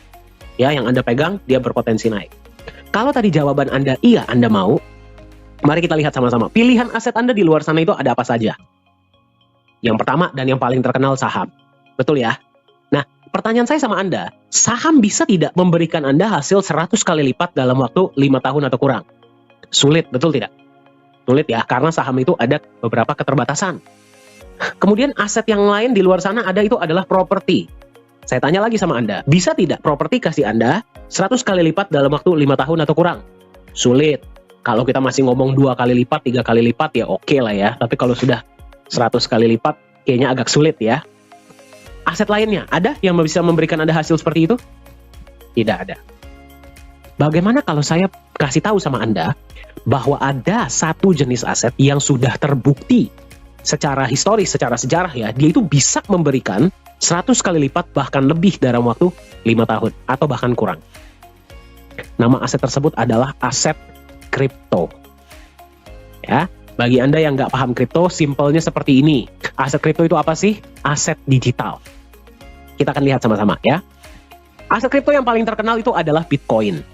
Nah, Anda yang mungkin beberapa hari-hari ini, Anda mungkin sering mendengar tentang Bitcoin. Mungkin dari sahabat Anda, atau dari mungkin dari tetangga Anda, atau mungkin Anda baca berita, nonton berita, kok yang dibicarain Bitcoin semua. Seperti apa sih sebenarnya potensi Bitcoin? Kita akan lihat sama-sama. Kalau tadinya di tahun 2013, Anda beli Bitcoin, nggak usah banyak-banyak deh, 15 juta saja. Ya, atau setara dengan sekitar $1.000. Di tahun 2021 awal, ya, $1.000 Anda tadi sudah menjadi hampir 9 miliar rupiah. Atau setara dengan sekitar $600.000. Fantastis tidak kenaikan ini menurut Anda? Sangat. Ya, 600 kali lipat dalam waktu 7 tahun. Gimana lagi Anda bisa mendapatkan kenaikan seperti ini? Ya, tidak ada di luar sana. Nah, inilah potensi dari aset kripto. Nah, sekarang pertanyaan Anda, Pak, kok bisa? Ya, aset kripto ini memberikan hasil yang sangat-sangat fantastis, yang bahkan saham atau properti pun nggak bisa berikan. Nah, kita akan lihat alasannya. Banyak orang akan bilang sama Anda, alasannya itu mungkin gara-gara teknologinya canggih. Ya, atau komunitasnya besar. Ya, sebenarnya mereka itu benar. Ya, memang teknologinya canggih, komunitasnya besar. Tapi sebenarnya alasannya itu sangat simpel. Ya, logika. Alasan pertama, market aset kripto Anda itu global. Kalau Anda beli saham, Anda bisa nggak? Misalkan beli dari Indonesia ya, bisa nggak Anda jual ke luar negeri? Tidak bisa. Kalau Anda beli kripto, misalkan Bitcoin, atau Ethereum, atau Nagaya, di Indonesia, bisa nggak Anda jual ke negara lain? Bisa. Berarti market Anda bukan cuma 250 juta orang, tetapi 8 miliar orang. Market Anda besar, betul nggak? Ya, pada saat ini kalau misalkan ya, sekarang di Indonesia sudah malam. Di luar negeri, di Eropa atau di Amerika, masih pagi, masih siang.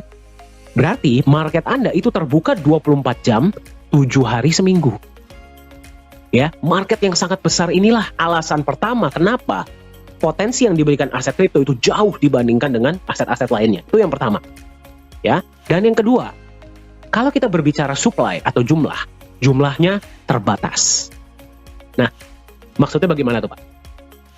Kayak contohnya Bitcoin, ya. Dari awal kalau sudah ditentukan nilai jumlahnya cuma ada 21 juta, ya dia nggak bisa nambah dari 21 juta. Nah, Gaya dari awal ditentukan cuma 50 juta, dia nggak bisa nambah. Ya, jadi Anda bayangkan market yang sangat besar, supply-nya terbatas. Demand yang besar, supply terbatas. Apa yang terjadi dengan harga? Naik. Nah, tapi per presentasi ini dibuat, Anda mungkin melihat dan Anda mungkin bertanya, Pak, tapi harga Bitcoin turunnya sangat drastis. Ya, turunnya tinggi sekali. Kok bisa naiknya sangat tinggi, turunnya sangat tinggi? Nah, inilah kenapa pentingnya ada yang namanya underlying asset. Ya, kalau aset kripto ini tidak ada backup asetnya, aset lain ya, yang jauh lebih mature, jauh lebih matang, mereka itu akan sangat mudah digoyang oleh pasar. Nah, jadi sebuah aset kripto dengan potensi yang sangat fantastis, Anda setuju ya, potensinya fantastis. Kalau misalkan ditambahkan dengan backup aset real, aset lain, contohnya emas, menurut Anda bagaimana potensinya? Ya, kalau naik akan sangat tinggi, tapi dia tidak akan turun di bawah nilai aset yang membackup, betul tidak? Nah, itulah kenapa hari ini saya akan perkenalkan Anda kepada sebuah aset digital hybrid crypto aset pertama di dunia yang di backup oleh sebuah underlying aset. Namanya adalah Nagaya. Secara simpel adalah sebuah bukti digital kepemilikan sejumlah emas murni. Kenapa Nagaya lah yang dipilih sebagai satu-satunya alat tukar di sebuah mall? Kita akan lihat sama-sama. Setiap koin Nagaya yang Anda pegang, berapapun koin Nagaya yang Anda miliki, setiap koin Nagaya Anda itu adalah bukti kepemilikan sejumlah emas murni, emas fisik, ya. Di mana disimpannya, seperti apa emasnya, kita akan lihat sama-sama, ya. 50% dari dana awal Anda digunakan untuk beli emas. Ya, bukan 100% ya. Kenapa? Karena kalau misalkan 100%, ya berarti dia segitu-segitu aja selama-lamanya, betul tidak? Ya, konsep inilah yang membuat Nagaya yang dipilih sebagai alat tukar di mall tersebut. 50% di awal digunakan untuk beli emas, yang berarti emas ini bertindak sebagai pelindung nilai. Ya, kita tahu ya, yang namanya pasar bisa naik, bisa turun, apalagi pasar aset digital. 50% ketika sudah di-backup oleh emas, dia melindungi nilai Nagaya Anda. Jadi kalau dia naik, dia bisa naik sangat tinggi, tapi dia tidak akan turun di bawah nilai emas yang membackup. Masuk akal? Nah, yang lebih hebat lagi, emas yang membackup setiap koin Nagaya Anda bisa bertambah jumlahnya. Ya, berarti misalkan pada hari ini setiap koin Nagaya Anda di-backup oleh 0,001 gram emas. Bulan depan bisa jadi 0,002 gram emas. 0,003 gram emas. Senang nggak Anda megang Nagaya kalau emasnya bertambah? Senang. Ya, dan yang bertambah adalah jumlah emasnya. Datangnya dari mana? Ya, karena Nagaya akan menjalankan proyek-proyek real, proyek-proyek fisik. Ya, yang nanti dari net profitnya akan ada alokasi untuk menambahkan hak emas Anda dalam bentuk gram dan juga memberikan Anda profit sharing tambahan dalam bentuk US dollar. Ya, berarti Anda megang koin Nagaya, 50% yang sudah di-backup emas dan emasnya bisa bertambah lagi setiap bulan. Ya, senang nggak Anda megang Nagaya? Senang. Ya, sekarang Anda bayangkan, inilah kenapa Nagaya ini sedang sangat viral, ya, dan digunakan di mall. Dari satu proyek, Anda menerima penambahan emas dan profit sharing sebulan satu kali. Bagaimana nanti kalau 2 proyek sudah jalan? Berarti Anda menerima 2 kali, betul? 2 kali sebulan. Bagaimana kalau proyek ketiga sudah jalan? Berarti Anda menerima tanpa harus Anda apa-apakan ya, Anda hanya memegang saja koin Anda menerima penambahan emas dan profit sharing dari 3 proyek. Bagaimana kalau ada proyek keempat, misalkan kita jalankan di properti atau di real estate? Ya, Anda akan menerima dari 4 proyek, ya, dan seterusnya. Ya, berarti Anda megang Nagaya tanpa Anda harus apa-apakan. Di backup emas dan emasnya bertambah terus dari proyek-proyek yang kita jalankan. Ya, belum lagi kita berbicara tentang benefit dari profit sharing. Ya, itulah alasannya kenapa Nagaya lah yang dipilih sebagai alat tukar di P4 Lala Square di Sejong City. Sekarang kita lihat sama-sama, inilah potensi penambahan emas Anda per Nagaya ya dalam waktu ke depan. Jadi Anda bayangkan ya, market aset digital itu bisa naik bisa turun. Ya, kalau naiknya sangat tinggi, turunnya pun sangat tinggi. Tapi di Nagaya, karena aset Anda di backup emas, dan Anda bisa lihat ya, garis yang hijau, emasnya terus bertambah. Yang berarti, kalau dia turun, dia tidak akan turun di bawah nilai emas yang membackup. Karena Anda nggak akan mau jual Nagaya Anda di bawah nilai emas yang membackup, betul tidak? Ya, yang berarti nilai Nagaya ke depannya akan relatif lebih stabil, jauh lebih stabil, dengan kecenderungan naik ke depannya. Jadi kembali saya tanyakan, berapa banyak koin Nagaya yang ingin Anda miliki? Pertanyaan yang tadi kita belum jawab. Apakah bisa lebih dari $100? Kita akan lihat sama-sama. Mari kita lihat ya, dari zaman dulu, potensi emas sampai sekarang, itu bagaimana? Ya, naik terus. Ya, kita tahu nilai emas itu dari zaman dulu sampai masa depan, itu pasti naik terus. Bitcoin, ya, itu adalah aset digital yang pertama. Mungkin Anda sudah sering dengar. Ya, Bitcoin itu hanya aset digital, ya, tanpa di backup emas, tapi Anda bisa lihat potensi kenaikannya sangat luar biasa. Kenapa? Karena potensi aset digital itu marketnya sangat besar dan supply-nya terbatas. Supply Bitcoin hanya ada 21 juta yang bisa beli dari seluruh dunia. Ya, bagaimana dengan Nagaya? Nagaya sama tidak seperti Bitcoin? Sama. Ya, Bitcoin bisa naik dari harga 1 sen dolar atau sekitar 140 rupiah di tahun 2008 sampai sekarang ada di sekitar 35.000 dolar atau 40.000 dolar. Berarti harga ada di sekitar 600 jutaan. Tanpa di backup emas. Bagaimana dengan Nagaya? Marketnya global dan akan digunakan di mall, ya, dan supply-nya terbatas. Cuman ada 50 juta koin di seluruh dunia. Ya, dan setiap koinnya di backup oleh emas dan emasnya bisa bertambah lagi. Bagaimana menurut Anda harga Nagaya ke depan? Diprediksi akan terus meroket. Jadi saya tanya sama Anda, bisa tidak Nagaya harganya melewati 100 dolar? Sangat bisa. Ya, jadi berapa banyak koin Nagaya yang ingin Anda miliki? Lihat, kenapa harus ada backup emas? Kita lihat ya, volatilitas Bitcoin melawan emas. Ini Bitcoin ya, ini sebelum tahun 2000, ini pada tahun 2020. Belum yang 2021 tadi. Kita lihat ya volatilitasnya seperti apa dibandingkan dengan emas. Naiknya tinggi, turunnya juga tinggi, ya. Jadi kalau naik bisa sampai langit, turun bisa sampai lantai. Jadi teman-teman bayangkan, kalau teman-teman belinya di harga tinggi, ya, belinya di harga tinggi, udah nggak bisa naik lagi, kemudian nilainya turun, betul nggak? Turunnya itu bisa hilang sampai 20-30% sehari. Ya, saya nggak bilang volatilitas itu jelek. Ada beberapa teman-teman kita di luar sana itu yang senang dengan trading. Kalau lagi turun, beli. Kalau lagi tinggi, jual. Ya, di sini tidak. Ya, di sini banyak dari kita yang bukan trader. Nggak bisa ya setiap hari memperhatikan chart, ya kan? Terus ngelihat analisanya seperti apa, tidak bisa. Sangat sulit. Ya, nggak semua orang bisa. Nah, makanya kalau kita lihat emas, walaupun dia ada turunnya, tapi kecenderungannya jangka panjang naik. Betul? Jadi emas itu bertindak sebagai pelindung nilai agar nilai Nagaya teman-teman tetap stabil tapi kecenderungannya ke depannya naik. Ya, jadi itulah fungsi dari emas, ya. Nah, jadi cara kerja Nagaya itu seperti apa nih? Misalkan teman-teman hari ini bilang, "Oke deh, saya mau nyoba deh belajar berinvestasi ya, beli koin Nagaya." Misalkan berapa? 2, 3, 5 koin kayak terserah, ya. Nah, cara kerjanya itu seperti apa? Ya. Misalkan mobil. Ya, di Indonesia itu mobil udah sangat banyak, betul nggak? Ya, mobil udah sangat banyak. Apa yang menentukan bahwa mobil tertentu itu adalah milik Anda? Apa yang menentukan? BPKB, betul nggak? Nggak tertulis di mobilnya kan bahwa mobil ini milik Pak Dani, gitu, enggak. Ya, yang menentukan pemilik mobil adalah BPKB. Kemudian tanah. Ya, saya doakan nih teman-teman nih semuanya sukses ya. Jadi perawat yang luar biasa, bisa punya rumah ya, punya tanah. Nah, yang menentukan tanah dan rumah itu punya Anda itu apa? Surat kepemilikan, betul? Ya, nggak tertulis di dalam tanahnya kan bahwa ini punya siapa, betul nggak?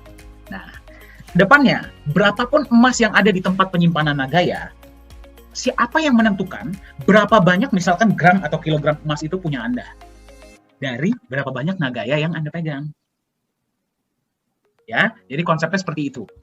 Jadi teman-teman memegang koin Nagaya itu adalah bukti kepemilikan sejumlah emas murni, ya, yang disimpan di tempat penyimpanan yang namanya The Safe House. Nanti kita akan lihat sama-sama.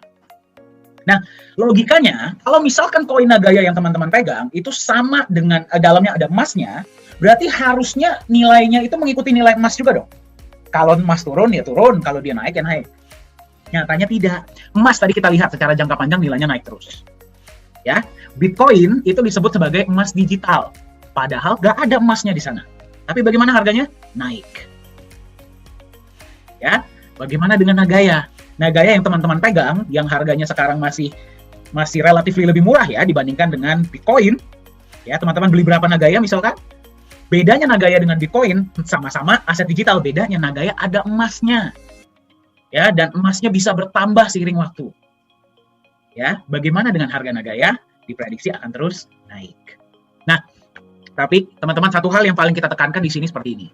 Di Nagaya kita nggak mau memberikan janji-janji yang kelewat manis ya, seperti banyak perusahaan-perusahaan di luar sana. Mayoritas dari mereka itu memberikan janji-janji yang mayoritas nggak bisa ditepati. Nah, di Nagaya yang paling kita tekankan itu adalah legalitas dan transparansi. Sebagai pemegang Nagaya, Anda bisa melihat transparansi yang diberikan oleh Nagaya. Kenapa? Karena misi Nagaya adalah jangka panjang. Kita mau menciptakan keluarga dengan kepercayaan ya yang jangka panjang. Apa saja transparansi dari Nagaya? Kita bisa lihat sama-sama. Yang pertama adalah transparansi cadangan emas. Anda bisa melihat cadangan emas Nagaya itu seperti apa. Yang kedua, transparansi tempat penyimpanan emas Nagaya. Yang berarti Anda bisa lihat emas Nagaya Anda itu disimpannya di mana. Ya. Transparansi laporan laba rugi proyek Nagaya. Setiap proyek-proyek yang dijalankan oleh Nagaya itu semua bersifat fisik ya, tidak ada proyek digital, dan keuntungan dibagi seperti secara syariah. Ya, jadi berapapun keuntungannya dibagi rata ke 50 juta koin yang berhak dapat. Ya. Dan Anda bisa melihat laporan laba ruginya. Kemudian Anda juga bisa melihat transparansi hasil audit emas dan semua proyek-proyek Nagaya. Mari kita lihat sama-sama transparansinya seperti apa. Yang pertama, Anda bisa melihat emasnya seperti apa, ya. Emasnya dibeli dari mana, emasnya jenis apa, kemudian bukti pembeliannya seperti apa, Anda bisa lihat. Ya, itu yang pertama. Yang kedua, emas Anda disimpan di satu tempat yang namanya The Safe House Singapura. Tempat ini diregulasi oleh pemerintah Singapura dan digunakan oleh banyak bank-bank besar dan institusi besar untuk menyimpan logam mulia mereka. Seperti apa tempatnya? Seaman apa tempatnya? Kita akan lihat sama-sama. Ini adalah CEO Nagaya, yaitu Pak Yohanes Chandra. Anda yang sudah sering ikut sesi-sesi online pasti beberapa kali sudah melihat ya, beliau sering sharing. Nah, ini adalah ketika emasnya akan disimpan di dalam kotak. Anda bisa lihat ya, harus terlebih dahulu diberikan kepada staf The Safe House untuk mereka periksa. Setelah mereka sudah memeriksa, mereka akan simpan di dalam kotak. Kita dari pihak Nagaya sudah tidak boleh lagi menyentuh emas tersebut. Setiap kali ada penyimpanan emas, pasti ada saksi ya dari berbagai negara yang bisa menyaksikan penyimpanan emas tersebut. Seperti yang Anda tadi lihat ya. Setelah emas disimpan, kotak dikunci, kemudian disegel besi.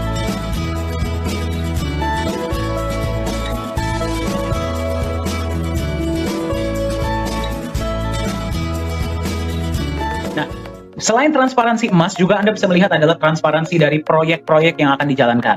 Ya, sekarang yang baru dijalankan adalah satu proyek. Pada saat video ini dibuat, ya presentasi ini dibuat. Dari proyek tersebut setiap bulan akan menampilkan laporan laba rugi. Laporan laba rugi ini bisa Anda lihat ya, jadi setiap bulan net profit berapa, pembagian untuk emas berapa ya, dan kemudian dibagi ke berapa banyak Nagaya, Anda bisa melihat semuanya jelas. Dan akan diaudit juga setahun sekali. Nah, salah satu alasan lain kenapa Nagaya lah yang dipilih sebagai alat tukar ya di mall tersebut, di Mall T4 Lala Square ini. Tadi Anda sudah lihat ya, transparansi emasnya jelas, tempat penyimpanannya aman, proyek-proyeknya pun jelas. Sekarang Anda bisa melihat inilah legalitas perusahaan Nagaya Technologies Private Limited yang terdaftar resmi di pemerintah Singapura. Ya, Anda kalau masuk ke website pemerintah Singapura, Anda bisa cek transparansinya, semua detailnya Anda bisa dapatkan. Ini adalah tim manajemen kita. CEO adalah Pak Yohanes Chandra, beliau lulusan Jerman, sudah berada di dunia blockchain dan kripto ya dan IT dari tahun 2011. Jadi beliaulah yang membuat seluruh sistem blockchain dari Nagaya. Ya, bagi Anda yang bertanya, Nagaya ini adalah mainnet, bukan token. Ya. Nah, co-founder adalah Ibu Yuli Yolanda, beliau berdomisili di Singapura ya dan menghandle kantor-kantor kita di Singapura. Suami beliau adalah rekanan bisnis dari Bapak Anthony Salim. Ya, mungkin Anda sudah pernah dengar beliau. Chief Marketing Officer adalah Profesor Jung, ya beliau mantan anggota dari government ya atau pemerintahan Korea Selatan dan juga dosen. Ya, beliaulah yang memegang aktivitas kita di Korea Selatan. Beliau jugalah yang berhasil menggolkan proyek dengan T4 Lala Square ini. Koh Hui Hui adalah Chief Communication Officer berdomisili di Singapura. Pengalaman beliau adalah 17 tahun di Singapore Airlines atau SQ. Ya, di bidang marketing communication. Ketika melihat konsep Nagaya, beliau bergabunglah menjadi bagian dari manajemen inti Nagaya. Business Development Manager adalah Pak Yosua Hadi. Beliau sudah 33 tahun ya memegang perusahaan-perusahaan marketing dan sekarang beliau menyebarkan informasi mengenai Nagaya ini ke seluruh pelosok-pelosok Indonesia. Ya, jadi jika Anda ingin di kota Anda bisa lebih mengenal tentang Nagaya, silahkan hubungi Pak Yosua Hadi. Dan yang paling kiri adalah saya ya. Saya yang memegang digital media dan training, saya bersyukur ya bisa menjadi bagian dari Nagaya di tahun 2020 awal, 2019 akhir sebenarnya ya. Dan pengalaman saya adalah selama 5 tahun saya mengabdi sebagai trainer di perusahaan-perusahaan nasional dan multinasional di Asia. Nah, ini adalah advisor kita, yaitu beliau adalah Bapak Nizam Ismail. Pengalaman beliau adalah beliau merupakan seorang mantan wakil direktur dari Monetary Authority of Singapore. Ya, berarti kalau bagi Anda yang bertanya, MAS itu seperti Bank Sentral dan OJK-nya Singapura jadi satu lah. Ya, sampai hari ini beliau masih aktif di dunia hukum, masih aktif di dunia perbankan, ya, dan juga blockchain dan cryptocurrency. Kenapa kita mau menunjukkan Anda ini? Ya, yang pertama adalah kita ingin menunjukkan bahwa manajemen Nagaya ini bisa Anda temui. Ya, Pak Yohanes Chandra, Pak Yosua Hadi, saya, ya, Anda bisa bertemu di pertemuan-pertemuan bahasa Indonesia dan internasional. Begitu juga dengan Ibu Yuli, Ko Hui Hui, dan Profesor Jung, ya, dan Pak Nizam juga nanti kita akan undang untuk acara-acara. Yang pertama adalah Anda bisa bertemu, berjumpa, dan mendengar langsung dari mereka. Yang kedua adalah Anda bisa melihat ya bahwa manajemen Nagaya ini datang dari berbagai background, berbagai latar belakang. Ya, kita percaya bahwa kalau sebuah perusahaan IT hanya mementingkan teknologi saja, Anda juga pasti percaya ya, itu tidak akan berjalan lancar. Kecuali konsep bisnisnya pun bagus dan dijalankan dengan benar. Ya, Anda bisa lihat manajemen kita, background-nya ada yang dari pemerintahan, ada yang dari bisnis, ada yang dari perbankan, ada yang dari IT, ya, dan macam-macam. Untuk membuat Nagaya ini terus menjadi tambah kokoh, tambah maju, dan bisa menjadi manfaat, ya, memberikan kesejahteraan bagi sebanyak-banyaknya pemegang Nagaya di luar sana. Ini adalah kantor kita, kalau Anda mau mampir di Singapura dan di Korea Selatan, silahkan, ya.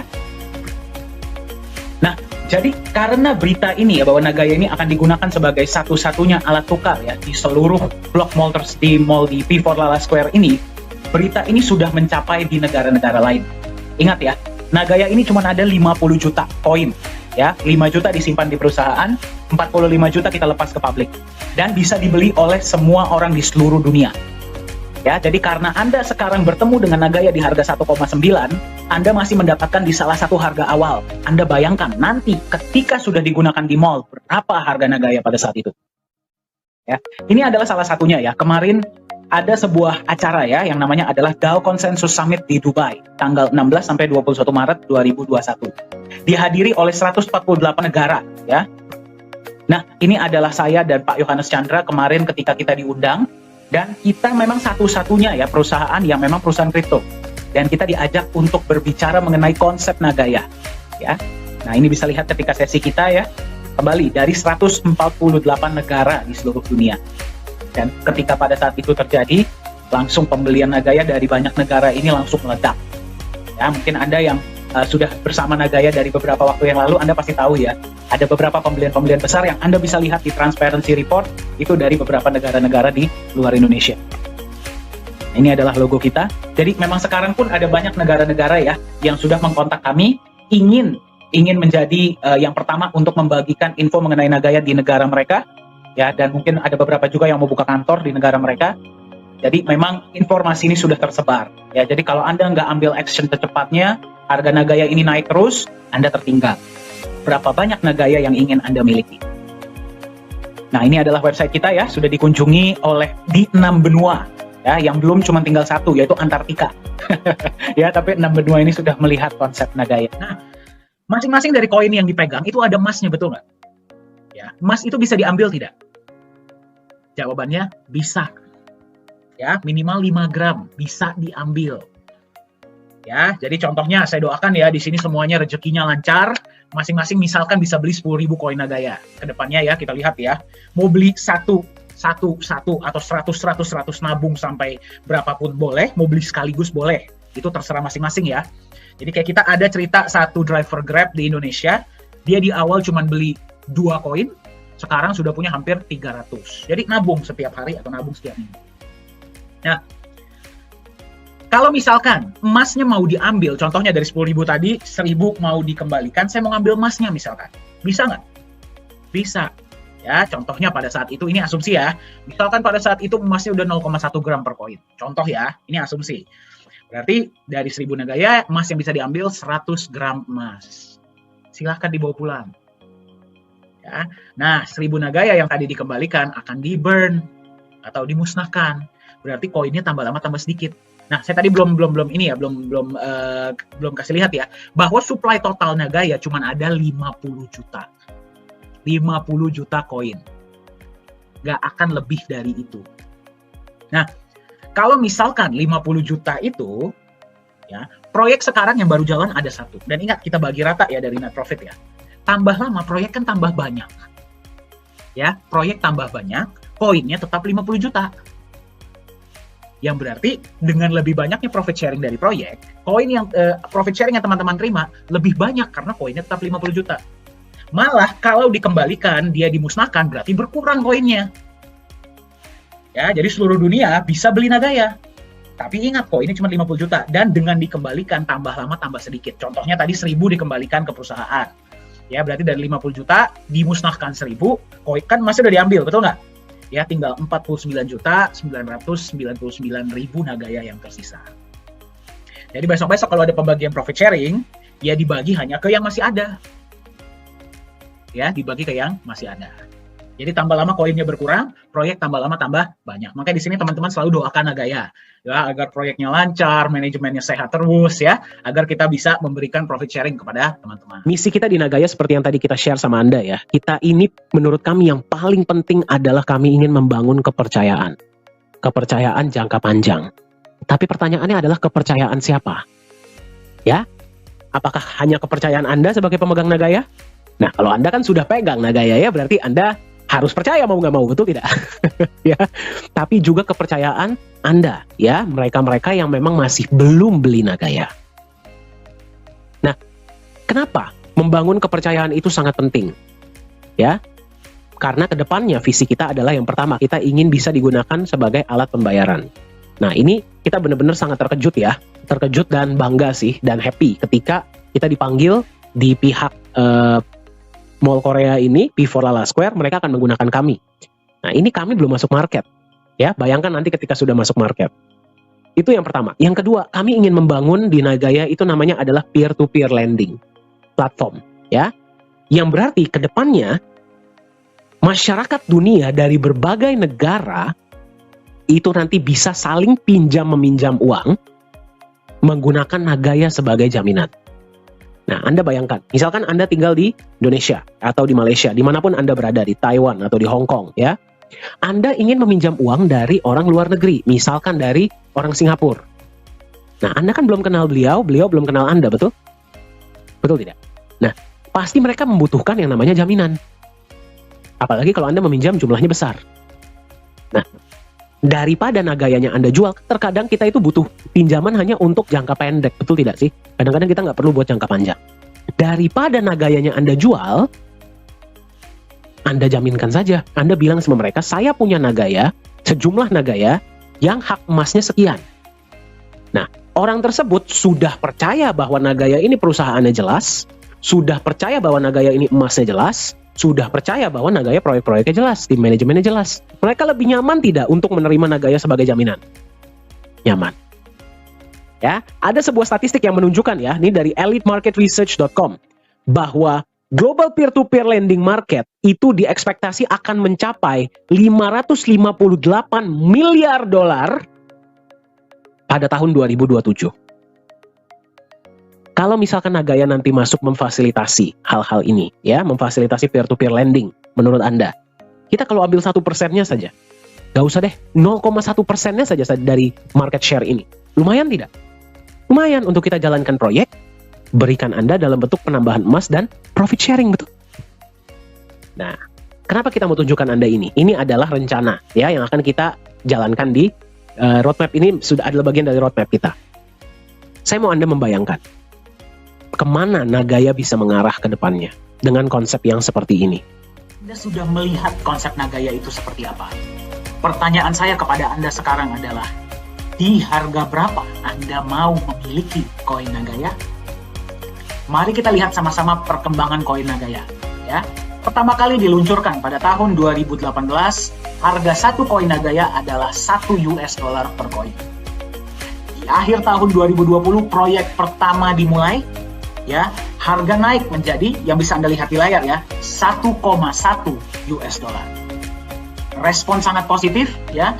Di awal tahun 2021, yaitu di bulan Januari, profit sharing pertama kepada pemegang Nagaya yang berhak dapat didistribusikan.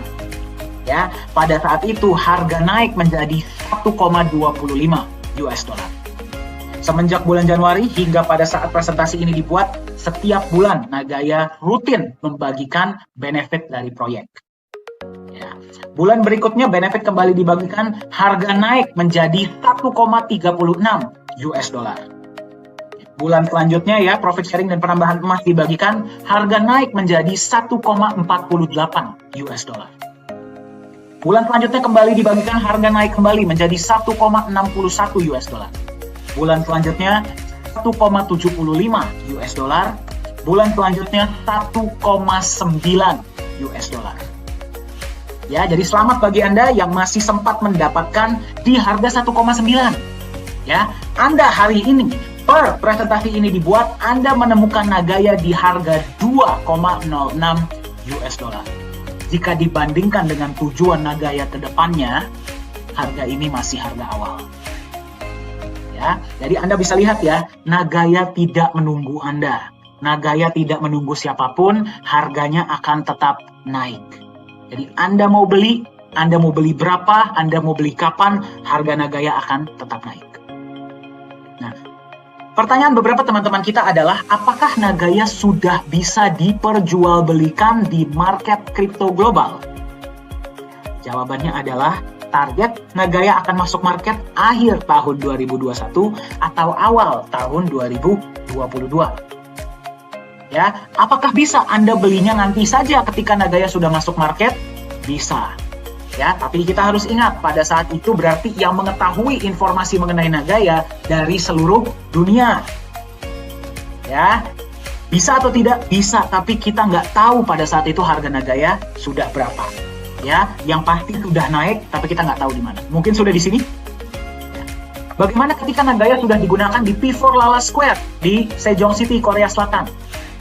Ya, mereka yang beli Nagaya pada saat itu, seperti yang tadi saya bagikan di awal ya, mereka beli bukan karena mereka mau memiliki aset jangka panjang saja, tapi mereka beli karena mereka punya kebutuhan. Ya, jadi mereka tidak akan berpikir untuk membeli Nagaya karena harus. Ya, jadi kita tidak tahu pada saat itu harga Nagaya sudah berapa. Ya, dan seterusnya. Ya, Nagaya tidak akan berhenti di 100 dolar. Kita tidak akan berhenti sekedar di P4 Lala Square. Akan ada lebih banyak inovasi-inovasi, akan ada lebih banyak penggunaan-penggunaan, akan ada lebih banyak proyek-proyek yang akan dijalankan. Ya, tetapi ingat, harga Nagaya akan tetap naik dan jumlahnya hanya 50 juta, tidak bisa bertambah. Ya, yang membeli Nagaya bisa dari 8 miliar orang dari seluruh dunia. Ya, jadi silahkan Anda tentukan. Ya, ketahuilah apa alasan Anda ingin memiliki Nagaya, berapa banyak Nagaya yang Anda miliki, yang ingin Anda miliki, dan di harga berapa Anda akan membeli Nagaya. Masa depan Anda ditentukan oleh keputusan yang Anda ambil hari ini. Silahkan hubungi yang memberikan Anda informasi ini agar Anda bisa mendapatkan aset Nagaya Anda hari ini.